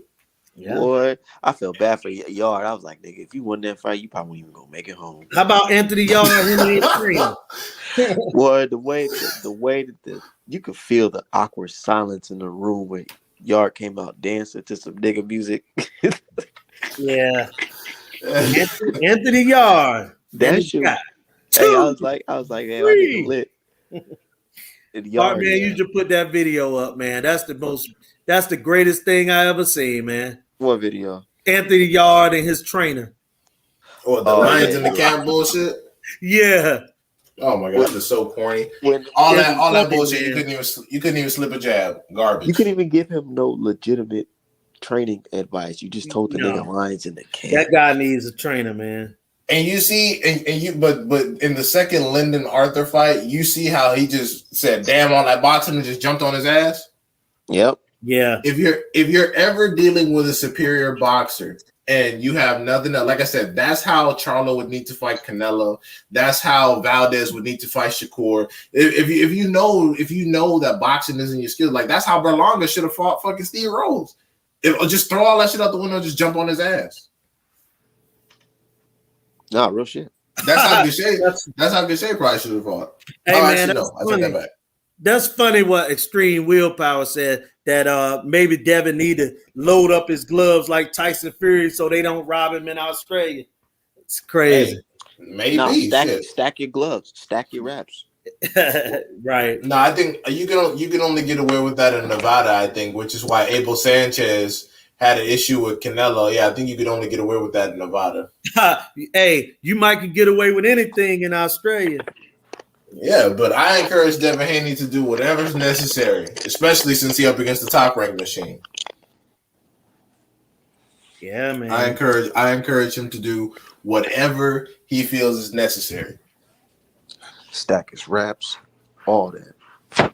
Heads, all that shit. And look, man, have y'all talked about that old scrub move that De La Hoya and Munguia is doing? Trying to fight Danny Jacobs. You saw my post on Twitter, but I said, yeah, I did, man. Throw both Munguia and Danny Jacobs in the fucking trash. I don't want to hear from either one of them ever again. I'm so tired. They're both supposed to be Charlo victims by now. It's crazy, man. It's just straight up such crazy. Garbage. And then Jacob's gonna get in there. He gonna lay down, not throw, get beat up, and they're gonna be like, "Oh my God, Munguia has a better win than Charlo, so he doesn't need to fight him anyway. Munguia should get a Canelo fight." Yeah, and it's crazy, but now, so the third fight of the deal with Haney is supposed to be a pay-per-view with Lomachenko. Wait. It's a 3-fight deal? 3-fight deal. Yeah, because one fight with what's his name? Supposed to have 2 fights with rematch. Right. And then wait, I thought it was only a 2-fight deal. Now you're telling me it's a 3-fight deal? 3-fight. Oh, this is some straight bullshit. Straight bullshit. So basically, they have a lot of hopes for Haney just demolishing Kambosos 2 times in a row. So they're gonna try to. What they think Lomachenko gonna get in there and do something? Bro, and they might want to convince him. They might, and that's the thing. These white folks, they're so slick. They'll be part of the campaign of saying this guy ain't shit. He ain't that. He ain't that. But now you know opportunity where he can be your fighter. Shit. I wouldn't be surprised if bro, I'm gonna keep it 100. I wouldn't be surprised if they did all this so Devin Haney can end up signing with them full time. I swear to God, he bet not. He probably will, because they like white guys. No, I'm talking about Devin Haney. Yeah, and that's what I'm talking about. That's what I'm talking about. They like white guys. Oh shit. Hey, bro, I'm equal opportunity. I hope they stay independent, and if they want to take the bread on these, they need to do a 5x5 basis, man. They don't need to be signing a multi-fight deal with fucking Top Rank. See, I don't think it's gonna be with Top Rank. I think it's with ESPN, but they're gonna have a fight on Top Rank. I mean, Right. you know what the fuck I'm saying. yeah, I mean, it's right. That's true. I mean, it's like Boots. Boots got to deal with Showtime, but he only fight Al Heyman fighters. Right. Yeah. And my thing is this. Bro, Devin Haney ain't got 3 fights in his body at 135. And I feel like the dangerous part. And I feel like they know that. Man, I definitely feel like they probably know that. Yeah. Crazy, man.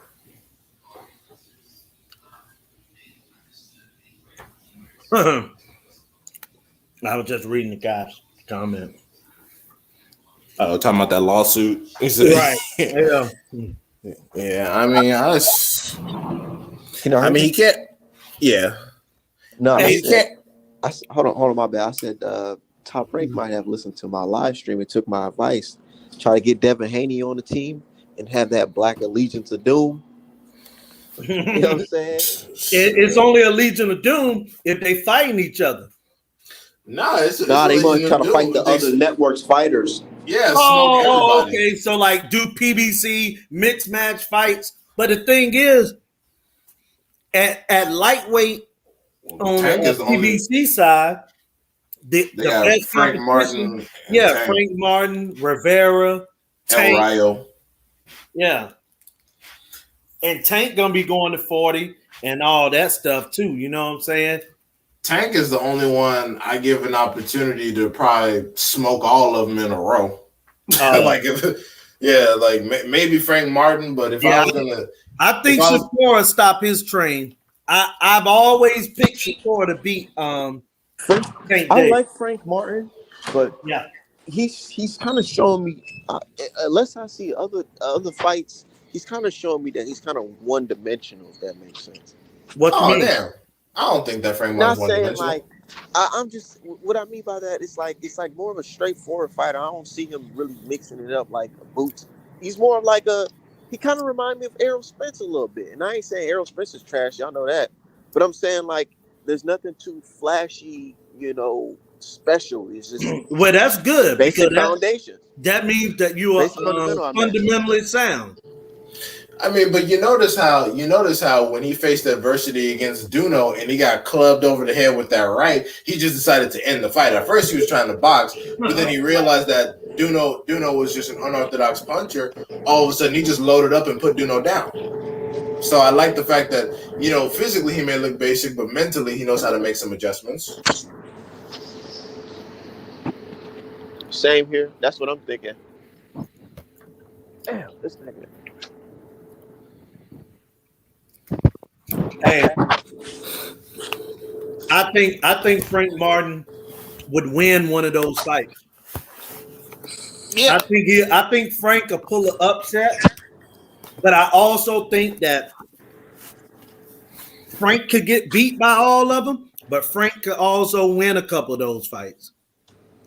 And I'm gonna tell you this: the one guy I really want to see Devin Haney win the title and go up. And listen, because I understand what him and his father doing, man. They trying to make as much money as they can, build a legacy, and go home. You know what I'm saying? Without taking any damage. Yeah, but the thing is, and deal with white people all the way through. And I feel it. But my thing is this, man. When you playing with that weight situation is an issue, man. That's an issue, man. I'm just saying. I'm just telling y'all, man. If Devin can't make 135 comfortably like that, it's gonna be a problem. And look, the kid continues to get bigger. I mean, his last fight, he looked like a welterweight in there after the next day, the day of the fight. versus JoJo Diaz. Yeah. Yeah, he did. Hey, it's time to go, man. It's time to go to 40. Yeah, I definitely don't want him in like a Jaime Munguia level situation where he's over there talking about, Right. I just needed some water. Like, nigga, you they were gonna, dying. hey, Devin Haney can faint on the stage. They're gonna make sure he fight the next night. Side note, man, this nigga Teofimo father said that nigga had 2 shots in his chest. I thought you were supposed to have air in your lungs. What is he talking about? He tried to say Kambosos was dirty for punching Tio in the chest like anybody knew he had asthma. Nigga, even if we did know you have asthma, you're supposed to get punched in your chest. It's boxing. Absolutely. The hell you talking about? What you gonna do? Wear a punch-proof vest? The fuck is this? Talking about, oh, he dirty. He punched him in the chest knowing damn well he had asthma. Like, what? You talking about? So wait, you telling me that from now on nobody is allowed to sock Teofimo on his bird chest? Okay. Yeah. He talked like he was talking about 2 kids that went outside and got into a fight or something. Right. Like, oh, you knew he had asthma. How could you punch him in the chest? Like, what the hell are you talking about, bro? Yeah. Your son just needs to work on his damn defense and move. Well, hey, Da Dripper, I'm going to say this, bro. I've been saying from the beginning that, again, the same thing that Bomac said, that Terrence didn't want to mess with the black folks. He wanted to do something different. Hey, man. Hey, if a lot of times throughout our history, and no matter how old you are, you've always seen it. White folk ice have always been colder, man. You know what I'm saying? So, all I can say is good luck in your situation. I'm going to be rooting for you. But if things go bad, man, you know what I'm saying? Like some older cats like myself and older than me, they'll be like, yo, bro, we try to tell you about them people, but go do something different. If that's what your heart desire, do something different. Yeah, I don't even understand why Bomac put so much emphasis on that. And then to top it all off, this is after Terrence said that UK fans are the best fans, but then you over here crying about how you don't have black support. And it's like, well, clearly you don't need it. Yeah, he did all of that, right? And said that about the UK fans. Bomac said what he said, and then they went to the black man. Yeah, you talking all that shit, and it's like, oh, well, where's our black support? Well, you keep shitting on it. Yeah. And like I say, that's just people want to go against the grain, and you know what I'm saying? And you know how it is. Well, man, all white people aren't bad. All that talk, that's cool, man. That's cool. I always say I wish they would apply that same logic when someone like breaks into their car or some shit. Right. Like, oh, I had a bad altercation at a Popeyes. That becomes, oh, you know how them niggas is. Like, wait, yep. What? Absolutely. 100%. Everything that's bad is associated with black. And even black people do that. Everything bad. You know what I'm saying? Well. Yeah, man, that's just fucking nuts. But I cannot believe that it's a 3-fight deal they're trying to do. And it's funny because when Al Heyman offered a 3-fight deal to Canelo, people were saying, oh my God, he's trying to trap Canelo. Where's that energy for Devin Haney? Aren't y'all afraid he's gonna get trapped? Huh? You dirty bitches. Yep.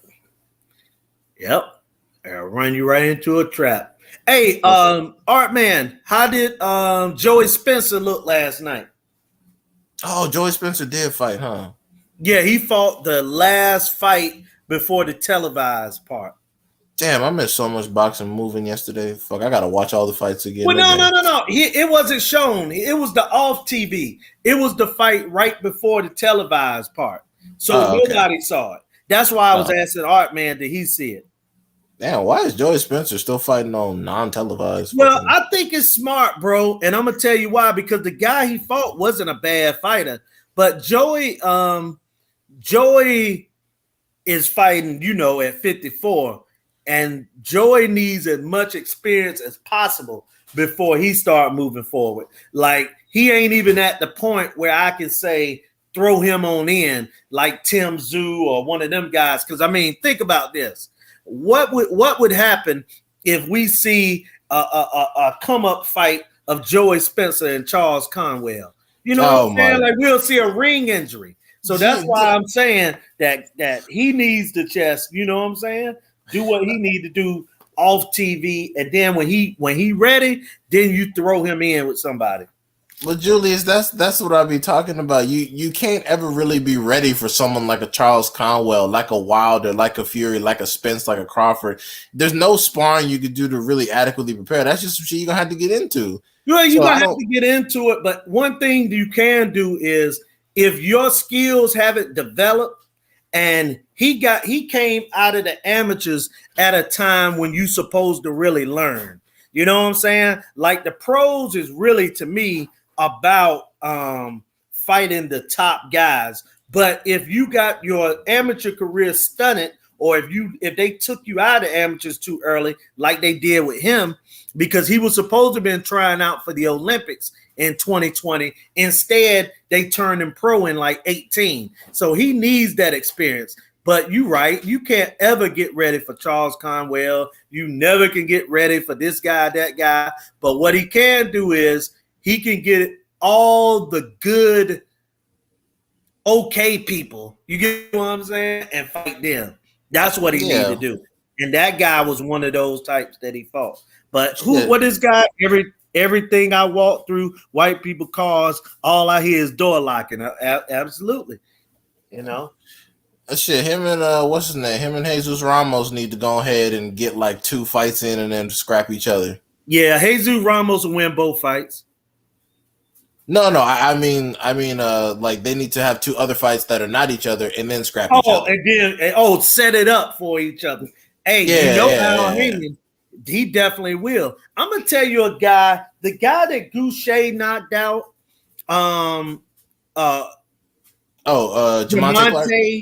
Jamonte Clark. Jamonte Clark had a draw with Fundora, remember? But Goucher knocked him out. I think that he should fight one more fight, and then he should fight Jamonte Clark. Who, Fundora or Goucher? No, I'm talking about Spencer. Yeah. Oh, yeah, that's a good fight. Because if Spencer can't beat Jamonte Clark, then he already know that, you know what I'm saying, he might be wasting his time in the sport, or he needs to move down in weight or something. Yeah, if you can't beat up Jamonte Clark, you exposed. That's just that's why people weren't high on Fundora, because it's like, oh my god, you have the height and reach advantage, and you over here losing to Jamonte Clark. People it was a draw. Yeah, right. Well, yeah, but a lot of people think he lost. Yeah, true.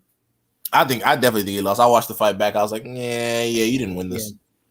Yeah. So, you know how that go, man. So I would love to see him. I didn't even know some fucking dude, somebody who works for Top Rank, was mad that Jake Donovan took a picture with me. Look, what you mean he was upset? Who? With me. Hold on, let me see if I can pull it up. Wow. No, I'm saying who at Top Rank was really bitchy about that? Some dude. I'm about to go pull it up right now. Hold on. Y'all keep on talking. I'm gonna pull it up. Okay. Gotcha. But yeah, man. So that's what I think they ought to do with Joey Spencer, man. You know, because you're in a tough situation, because if you try to wait for everybody to leave, that could be a little touchy too. You know what I'm saying? Oh my God! Who do you think would be a tougher fight? Warrington coming stage for unification. Navarrete will probably beat his ass. It'll be because I see, Santa Cruz. Santa Cruz can't punch. Yeah, but that's what I'm saying. It might be a drawish type fight though, because Navarrete ain't used to guys throwing 500-600 punches a night on him either. But I'm so sick of Josh Warrington. He fights like such garbage. He's dirty as hell. All he does is headbutt his way out of fights when he's fucking losing. Well, Josh Warrington is a low-level fighter, man. I mean, garbage. Yeah, so, hey. Nah, somebody got in there. feels. This dude got in his feels. Let me pull that shit up now. Hold on. Hey, why these dudes be mad? Hold on. I have no idea, man. Hold on. What the fuck?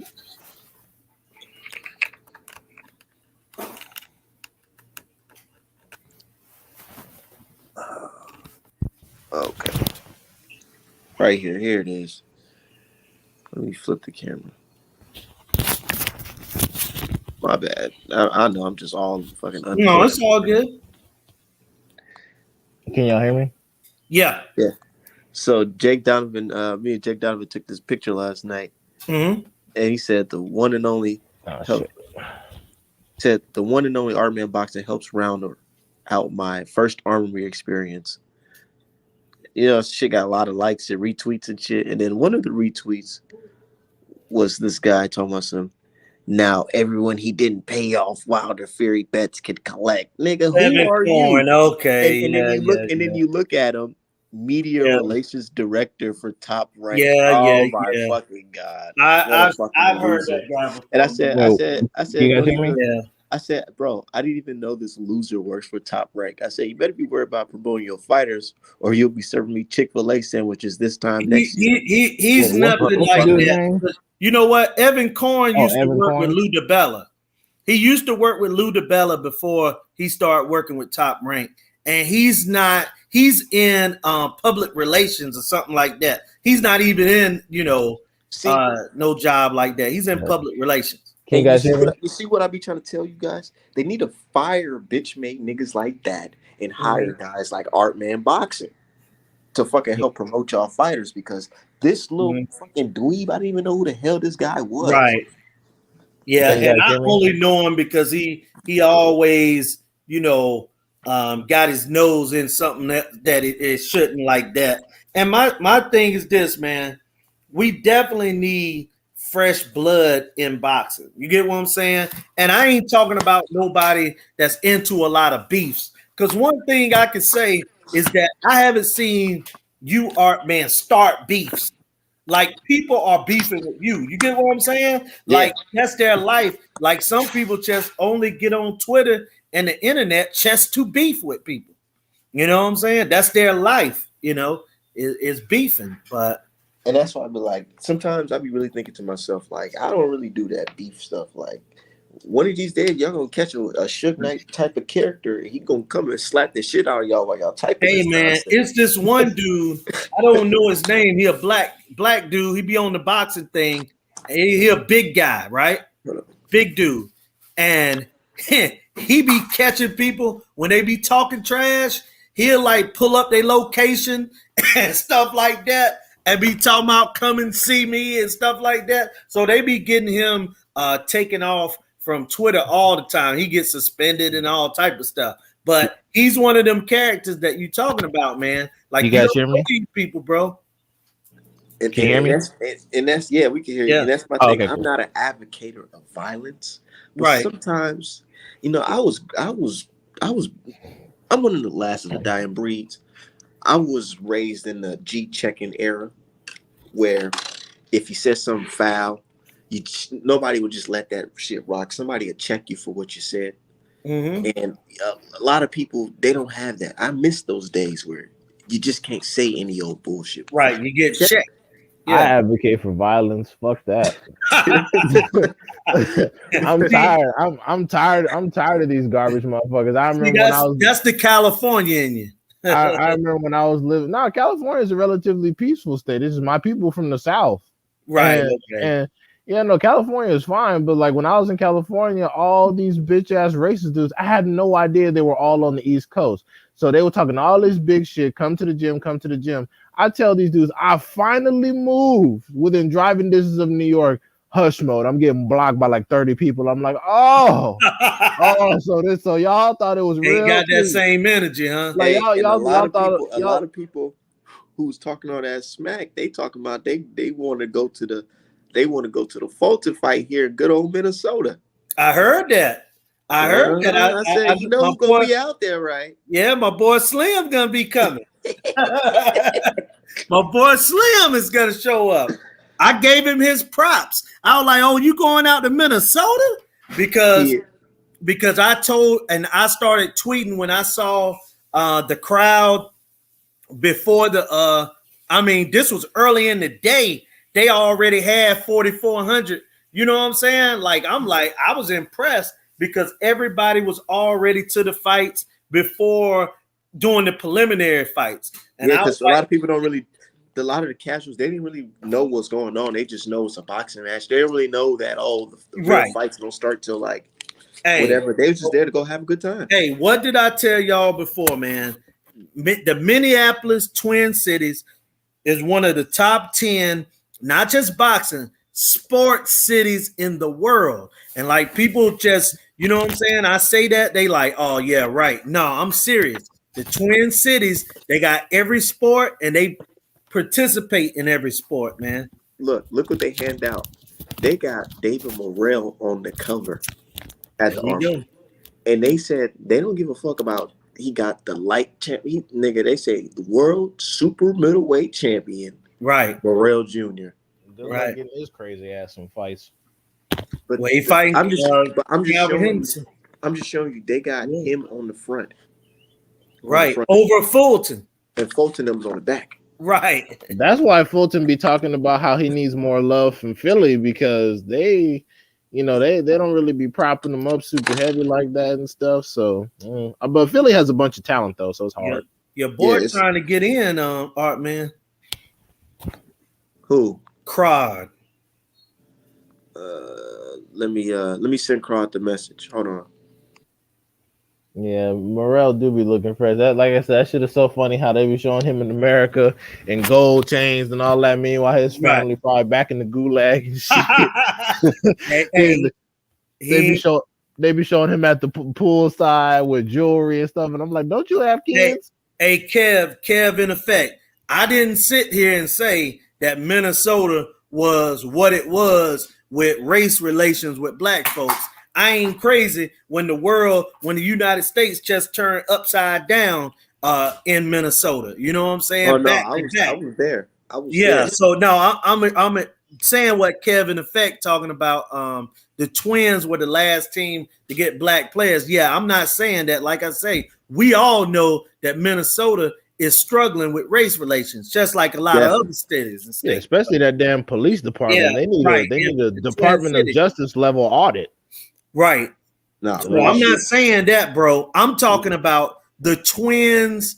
I'm talking about the Wild, the Timberwolves. I'm talking about the boxing. I'm talking about what sports got going on in Minnesota. Sports, not life, and definitely not Black American life. I'm talking about sports only.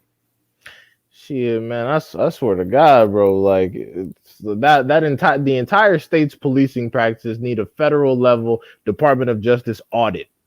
Like all that shit needs to be taken down from top to bottom because that state is on some straight bullshit. It's too many cases. It's too many cases, and then people and that's why I be like, you know what I'm saying? That's why I be doing what I gotta do. You know what I'm saying? Because somebody's like, I don't feel that. Why would you guys have that type of weapons in your home? Why would you have that? I'm like, nigga, did you not see what's going on out here? He said you didn't say that just a random Minnesota fact. Yeah, that's true. That's a Minnesota fact. But but next time I'll say that. But I ain't. My question is about race relations. Yeah, go ahead. My question is when they're talking about weaponry, I'm always like, what the fuck you worried about it for? Exactly. Like, what are you worried about it for? They were like, all right, man, I don't see why would you need to have all of that. What's all that for? That's why the British dudes were like, oh, we would come in box, but we don't want to be on the episode of The Wire. I'm like, nigga, shut the fuck up. They wish their life was like The Wire. They be so fascinated by us. They over here acting like their politicians don't literally be getting shanked in broad daylight like it's on some prison shit, bro. I seen a video of two Liams with big ass swords going at it. I said, oh my God, nigga, I'd rather get in a gunshot. What's up, Fry? For real, I'd rather shoot it out than fucking me and a nigga fighting each other with two machetes. Walk up and get stabbed and then die in your car for like a half hour. Who the fuck wants that? Yeah, I'd rather get Magnum. What What the fuck was that? That shit is garbage. Hey, Crowd, I Imagine. thought about you last night, man, in the Adorno fight. Oh yeah. Unfortunately. Oh yeah, you had Ordono winning that fight. Yeah, Huh? man. No. I actually had Michelle Rivera winning, but I said if You Adorno, gonna root for him, right? yeah. If Adorno hits Michelle flush and he can get him hurt, and he fights like a little bit like what Sean Porter did to I probably would say Ugas in a way, because that that fight kind of gave me some like flashbacks. I thought Adorno would have had the advantage, on the inside, because Michelle Rivera's inside game is not that good, and I kind of felt like if Adorno could have hurt him more to the body first and then hit him with flush shots to his chin, I think like inside my mind, I believe that Adorno would have beat him by applying relentless pressure. And Cry, let me say something to the comment that you saying about Morrell. I'm actually happy that Morrell got the following that he got in Minnesota. And eventually, if a fight big enough, but bro, I'm gonna tell you something. There's no other Cuban fighter in boxing that got a following anywhere. So Morrell having it in Minnesota is something that he's achieved that no other Cuban fighter that's fighting today has achieved. A following anywhere. Would you say that Morrell has a bigger following than Ugas? Yes. If Ugas fought in Minnesota, if he ain't fighting Earl Spence, he gonna have about, Minnesota will come out, but they're not gonna come out to see him like that. Not like that. No. But you know what's so funny though? Yesterday, because they were trying to sell this Tim Tszyu to the crowd, right? Man, when they were talking about Tim Tszyu and where he's from and all that, nigga, the crowd was like, huh? Who? When Gaucher came out, all the thing they saw was, oh, he black from America. Yeah, and he was an Olympian. Was cheering them on. We was cheering them on. And then he was an Olympian, so that helped too. Yep. Yeah. So yeah, that shit was funny. But he had a little. Tim Tszyu had a little handful of Aussies there. I saw that. They showed him on TV, man. They did, huh? Yeah. They ain't show me on TV, huh? Nah. There goes that good old crowd out of Minnesota. Hey, man, like I said, what were they saying on the telecast? About the venue and all that. Oh, shit. They was excited about it. They was talking about how it's a hotbed. You know what I'm saying? And that's the truth, because Minnesota been coming through. But hey, man, like I told people, that come from Al Heyman days of doing concerts and stuff like that. You know what I'm saying?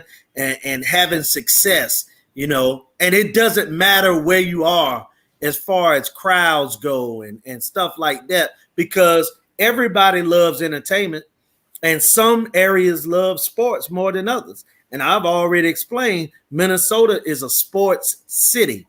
I didn't really realize that until you said it. Like, damn, we do have a lot of sports here. We got hockey, we got basketball, we got baseball, we got boxing.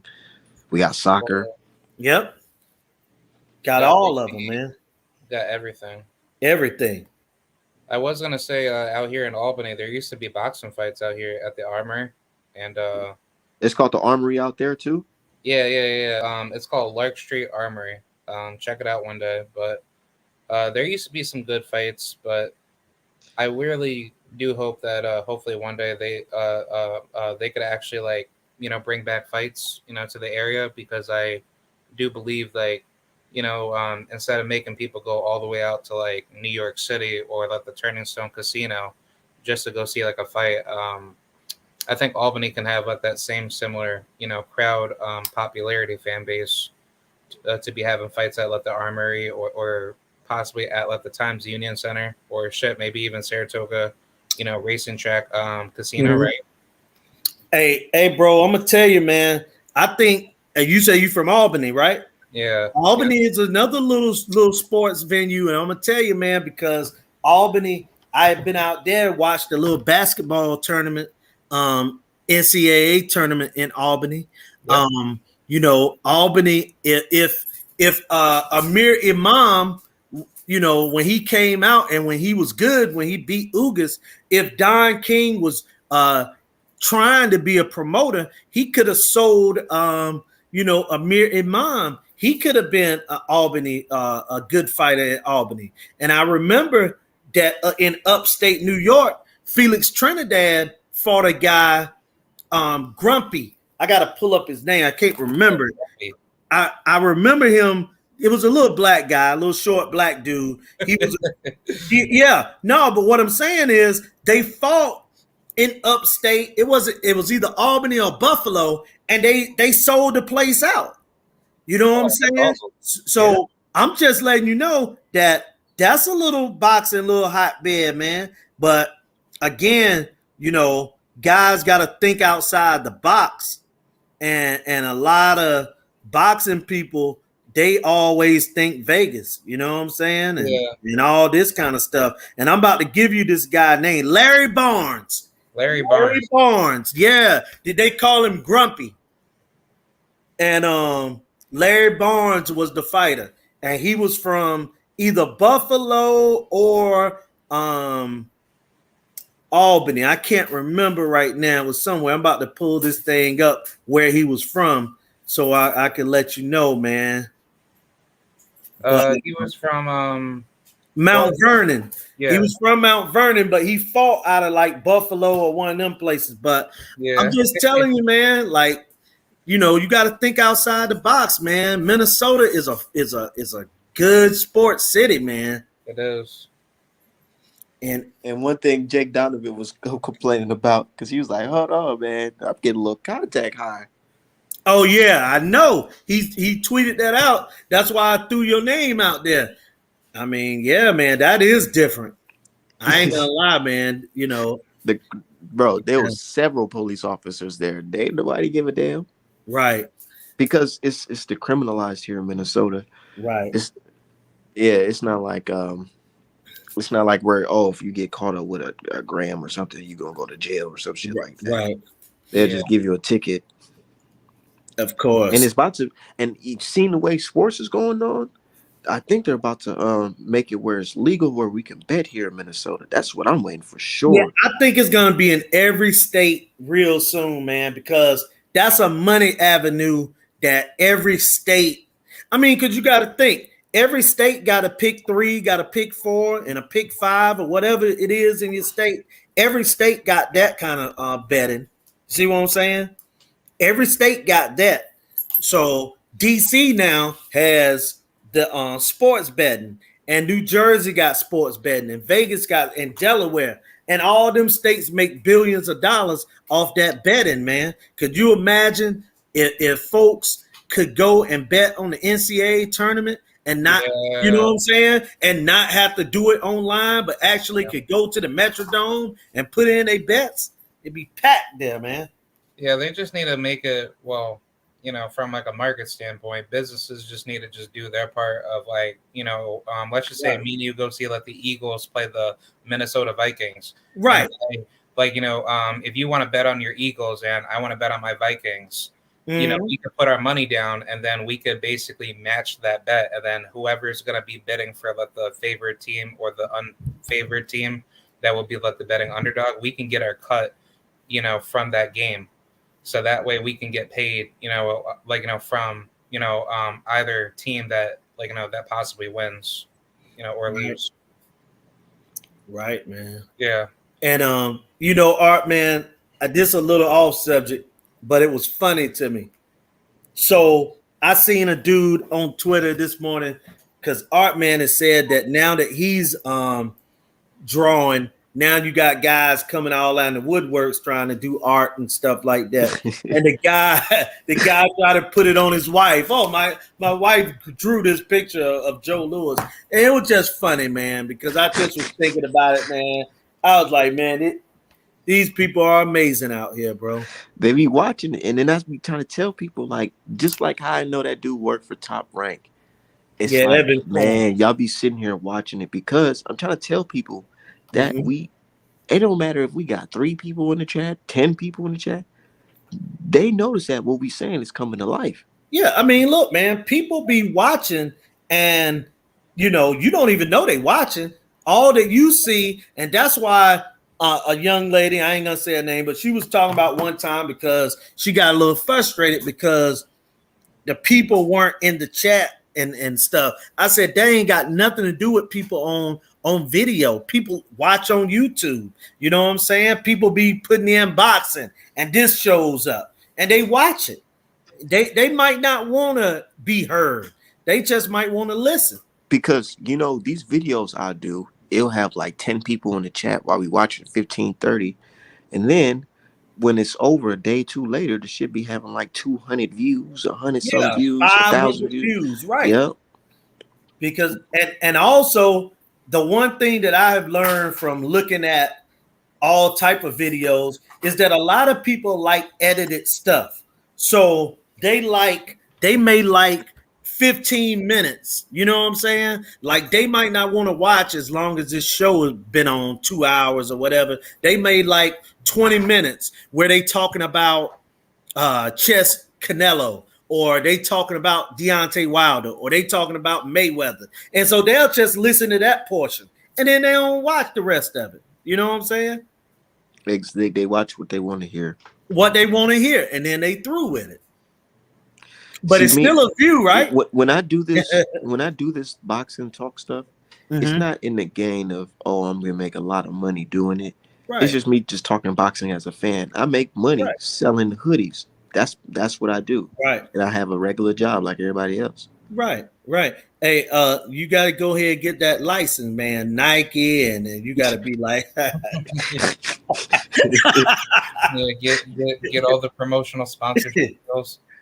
I was actually like kind of thinking like, theoretically, if boxing offered like promotional sponsorships for like YouTube creators, like that'd be kind of dope because like, if I'm covering sports and Artman's covering sports or whoever, all of us can like come together and create some form of like a conglomerate community.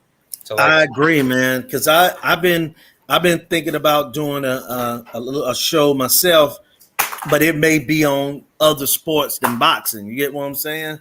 Yeah. And but yeah, man, like everybody needs to get together. But the thing is that you got so many people that think they so important. You know what I'm saying? Yep. If they get a conversation with this guy, so they just so important, and you beneath them, and all this stupid stuff, man. Yeah. I feel like one of the reasons why I get respect from certain people in the boxing world is because I do everything organically, and I'm not out here clout chasing or whatever. Right.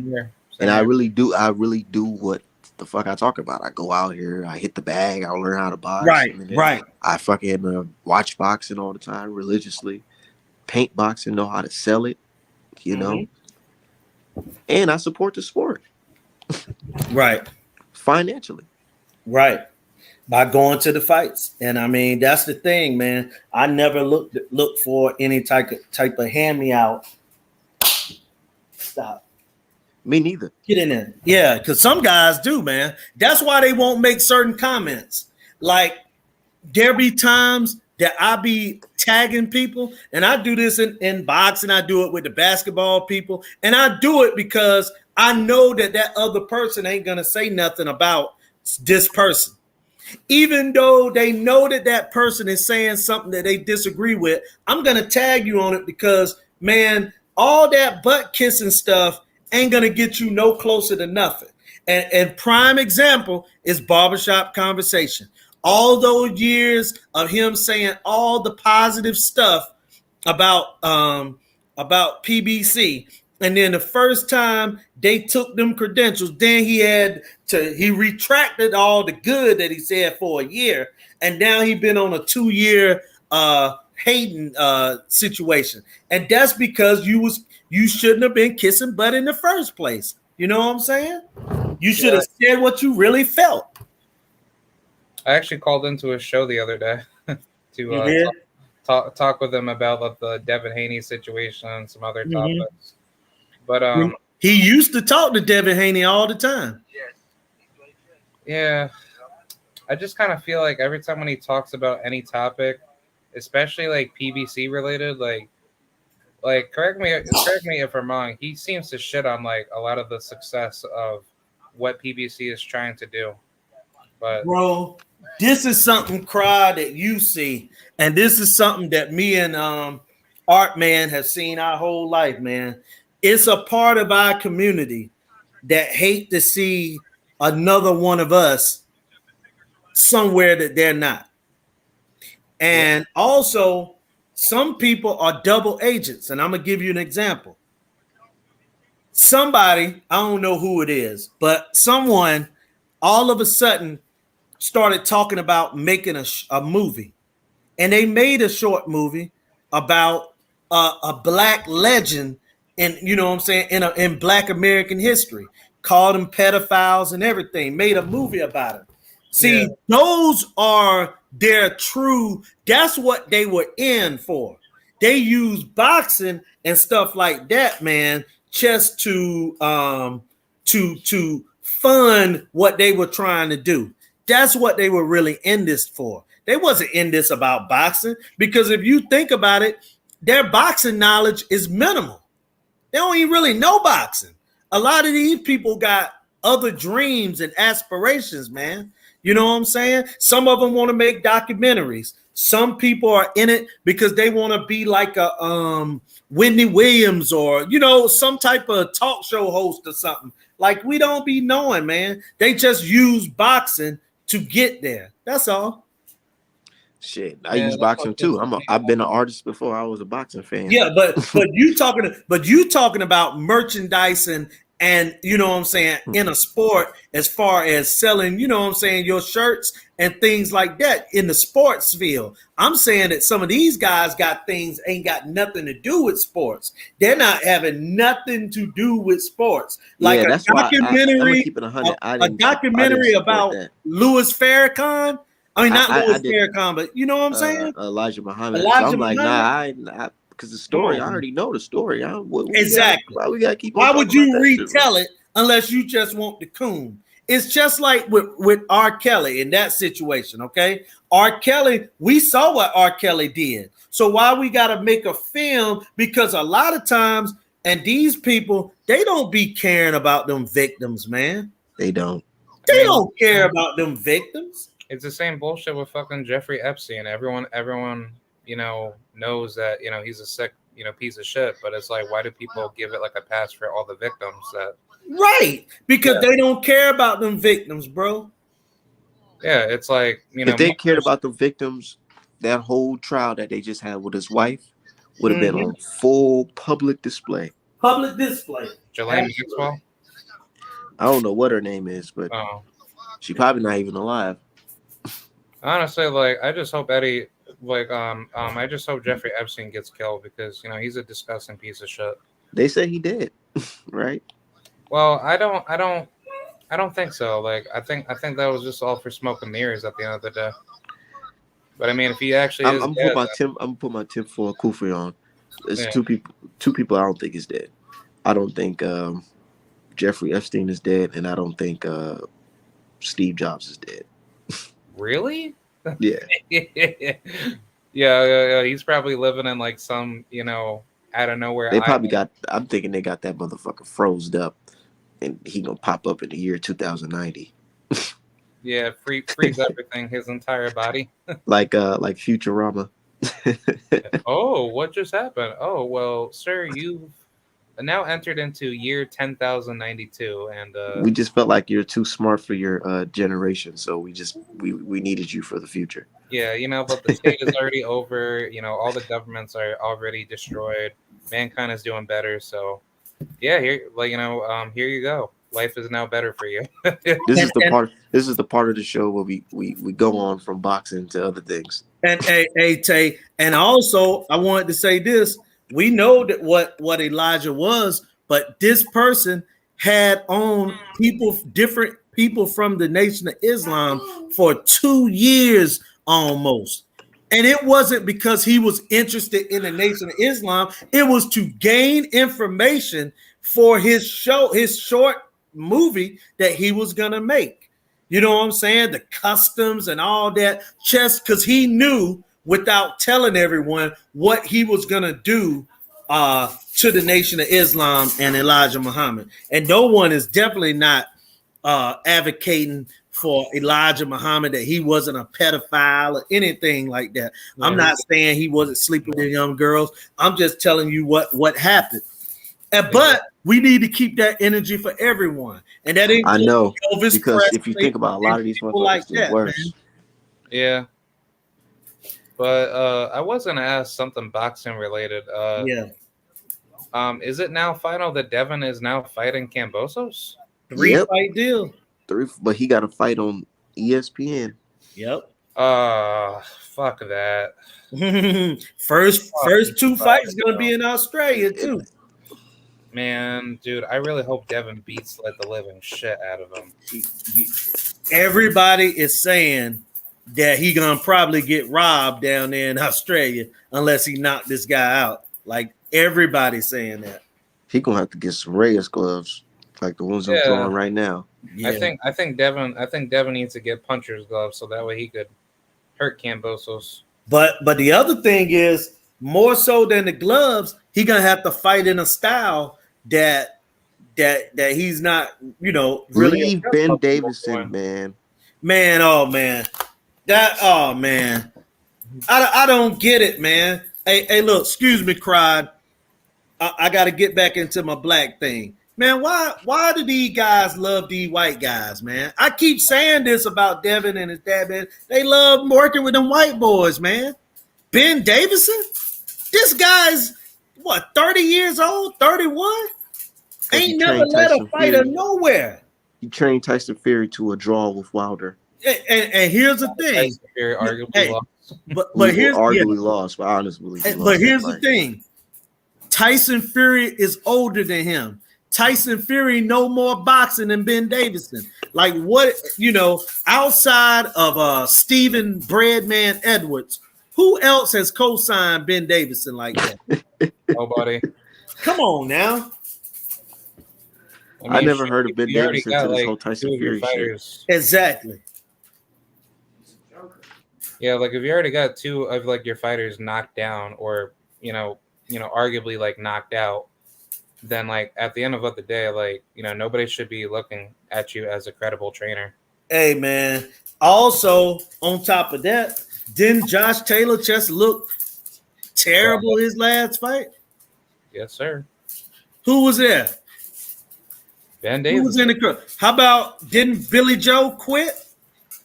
Oh yeah, Ben Davison trained him. There you go. And looked like trash. So I'm just saying, man, that's why sometimes I don't be jealous, but I just be like, man, these white guys really get opportunities, man. That is just amazing. Like they can fail miserably and they get right back on their feet the next day or the next time out. Like Devin was trained by a legend almost his entire life, Floyd Mayweather Sr. He was a pro boxer. He not only was a pro boxer, trained, one of the greatest ever, defensive wizard when he fought. You know what I'm saying? Like, you got the trainer. What are you getting Ben Davison for? And my buddy, he a manager for a fighter, and he be talking about it because he was like, yeah, man, Julius, Ben Davison know his thing. I say, no, he don't, man. I said, man, stop going with that narrative. That guy don't know boxing, man. He's stealing money. Go along, get along. Go along. Hey, he's stealing money, man. It's just like Cried. I told this story, man. When a white man and a black man go into a courtroom, if the white guy got a suit and tie on, the black people that be in the courtroom that got court-appointed lawyers ask, hey, is that my lawyer? You know what I'm saying? So, hey, man, just the facts, man. Go along, get along. Damn, So damn, brother Julius, you spitting right there, dude. Because it's the truth, man. It's the truth, man. You really get in there, you had to think about it, didn't you? No, I know. But that's how the game go, man. I know it. Trust me, I know it. And that's what that's what pissed me off today. And a couple people that even follow me that actually like the stuff I'm saying. I told them how I felt today because they try to say, "Oh, Art Man, you kind of slipped up and said allegedly when he said that the Tank versus, not the Devin versus Haney? No, the Kambosos versus Haney fight was happening." And I was like, dude, So what are you saying? Because I said allegedly, I'm wrong. As we can see, the fight's happening, right? And this is under That- Mike Coppinger's post, and they're like, "Oh well, Mike Coppinger didn't say allegedly," and I'm like, "See, I don't like you guys because y'all on some like, What a fucking retard. yeah, like, dude." I'm Yeah. like, bro, He's the only fucking reason why I listening said to allegedly us. because what the fuck? Because I can. Why not? Right. Oh, no. Like, you can't be saying that. Only I can say that. Get the fuck out of here, Right. you piece of No shit. doubt. Y'all know the game. So But Devin should borrow did you? Fury's gloves. I was gonna say, did you see Real shit. Gervante's tweet the other day? What's that?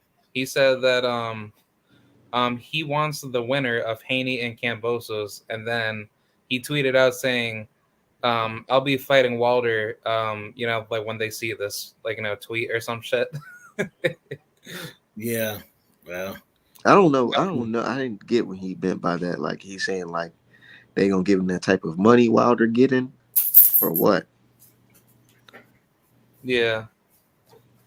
I mean, Gervonta, he's really, in a bad spot until he fights all the big names that we want to see him fight. And Well, He's in a good spot financially. I was about to say, and also he's in a good spot as far as opponents.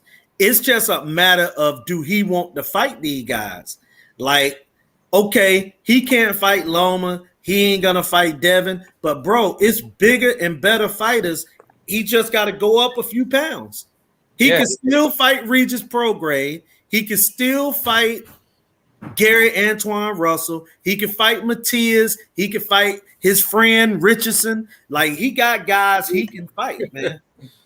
yeah, it's just that, Gervonta says that, after he's done with Rolly, that'll be his last fight with Mayweather Promotions. So, True. I mean, the fight that makes the most sense for Gervonta is fighting Devin Haney.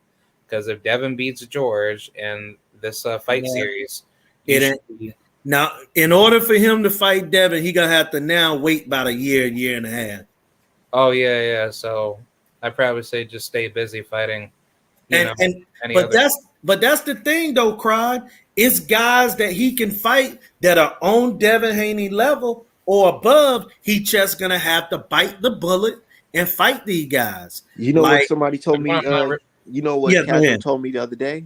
What's that? This last night? He said, I want to see Tank fight that Muhammad Ali guy. You talking about Rivera? Oh my God, that's a good fight. But why that guy keep saying Muhammad Ali when he looked like Julian Jackson?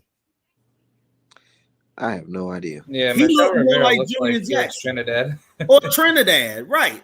He looked like one of those guys more than he do Muhammad Ali. But he just keeps saying, and then and another thing, bro, I don't know Spanish, but what's up with the Spanish interpreter on Showtime? I seen a little bit of them fucking up. What was going on? I mean, the guy have issues, man, interpreting English to Spanish. I mean, I don't know. I mean, Cry, you know Spanish, right? I don't know Spanish. So what's up with him? He's probably drinking. Maybe. Was there a lot of drinking going on in Minnesota last night? Hell yeah, they're talking about, man. Hell yeah, that bar was packed. Well, there you go. He probably was in there. What did he do specifically? I mean, he just kept getting words mixed up, and like he couldn't. And Rivera had to correct him, right? And like he was trying to ask about. He interpreted something that Rivera said to say something about my father or something. You know what I'm saying? Yeah, and I was like, that was crazy. What did his father do? Yeah, exactly. That's why I was asking Cried, because I know Cried, the Puerto Rican, you know what I'm saying, can let us know what was up with that. I don't know if Cried speaks Spanish. Cried, you speak Spanish? Cried ain't up here no more. No. Severin May said he was gonna make him fight if he don't act right. Yeah, threatened him to fight Lomachenko. Unique Dawn, what's up? Y'all see this picture I'm drawing in the background? I see it, Sugar Ray Leonard. I know. Somebody said I don't draw enough old school fighters. Hey man, ain't nothing wrong with that. Yeah, this one I just stay. I gotta stay busy, man. I saw you ask a question not too long ago about a fight that you should draw. And I'm gonna tell you something, man. It was an old school PBC war, not an old school fighters, but the Abner Mares and Santa Cruz. You should get something from one of them fights.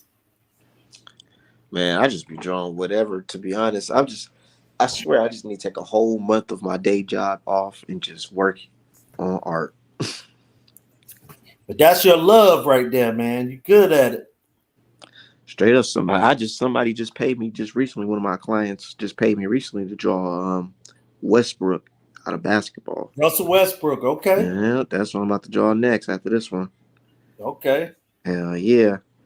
But we just working, man. Said Tank ain't leaving Floyd. He who greets with fire. Hello, fellas. Nebraska in the house. What's up, Nebraska? You in Omaha?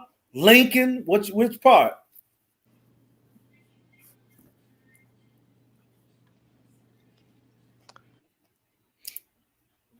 Nah, I don't think Tank. My thing is, man, I don't think Tank leaving Al Heyman, but he most definitely he'll leave Floyd, yeah. Because Al Heyman the one making it move and shake over there at PBC. So, you know. And hey, man, you know, the sad thing about getting older is that no matter how much good work that we did out there in life, man, once you get a certain age, like them young boys don't care about that no more, man. Like you can't, it doesn't last a lifetime. You know what I'm saying? Omaha, that's what's up. Crawford Town, right? I hear you. Omaha, Creighton University. Hey, like I said, Omaha is another sports town, Art man. You know, that's where Bud Crawford pulled in 19,000, but also they show up to the basketball games down there. They get 20,000 people, you know what I'm saying, in the basketball. So it's a lot of sports cities and towns out here, man, that a lot of folks didn't tap into because Top Rank should have did this with Bud a long time before they actually did. You know what I'm saying? So we got it. Omaha, Crawford Town. Yeah, that's why I was hitting on it. And I mean, if he get that 2-fight deal, fight Keith Thurman and then fight Earl Spence, hey, that's what I'm talking about right there. That is exactly what I want to see with Terrence Crawford's career. Yeah. Come on over. Yeah. That's exactly what I want to see. Nothing less. Stop. Yeah, man. Shit, but last night was a ball though. I'm gonna keep it on. I had a good time last night. It really showed me that I'm doing something right. Not only did people recognize me at the fight, I got here I am, small time guy from Minnesota doing digital art, then forced my name into the boxing world. Hey, that's what's up, man. You know, the great thing about the internet that I have seen, man, is that no more coming from little towns now, man. You can get recognized and seen, and you also can, you know, like Unique is there in Omaha. She communicating with us. You know, I'm from a little town in North Carolina, man, Greenville. So, you know, a lot of different people, you know what I'm saying? Although I, you know, had moved into the DMV. But, you know, a lot of people, man, we come from these places and we can all coexist now. And you could be somebody, you know what I'm saying? Somebody exactly. that I like linking up with people, you know what I'm saying, or whatever, doing business with them. I love doing that shit. Right. And speaking of that, Unique, since you from Crawford Town, I'm going to ask about his rival. What you think about Earl Spence, April 16th? That's coming up. Couple weeks away. Earl Spence and Ugas.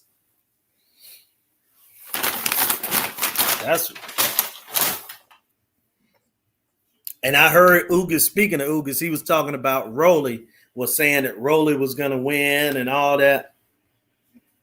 He didn't say that, did he? Yeah, he did. And he was saying that Rolly got a good chance because, you know, he's just doing that Cuban thing. That's all. And that's another thing. That Cuban Rolly thing. never lived in Cuba. He was born in Las Vegas, wasn't He Cuban. Yeah, that's what he say. Oh shit. Yeah. And you see these guys, and y'all be that's why you gotta watch out. They be talking all that blackity black stuff, Yeah, he from Cuba. and then turn it to Cuba. Yeah. Yeah. We go keep Like it Peter 100. Quillen, mama from Chicago. He was born in Grand Rapids, but all he talk about is Cuba because of his dad. You don't see Shakur Stevenson talking about how he Puerto Rican and all this His shit. dad a part Puerto Rican. Nah, he speaks black. I said in the beginning it's 50-50. Yeah, I got you, Unique. But what you think about Spence fighting Ugas on in a couple weeks, April 16th? Is that the fight she's saying she think is 50-50? No, she think that Crawford and Spence is 50-50. I'm with her. I'm with her on that. It's a 50-50 fight. That fight, definitely.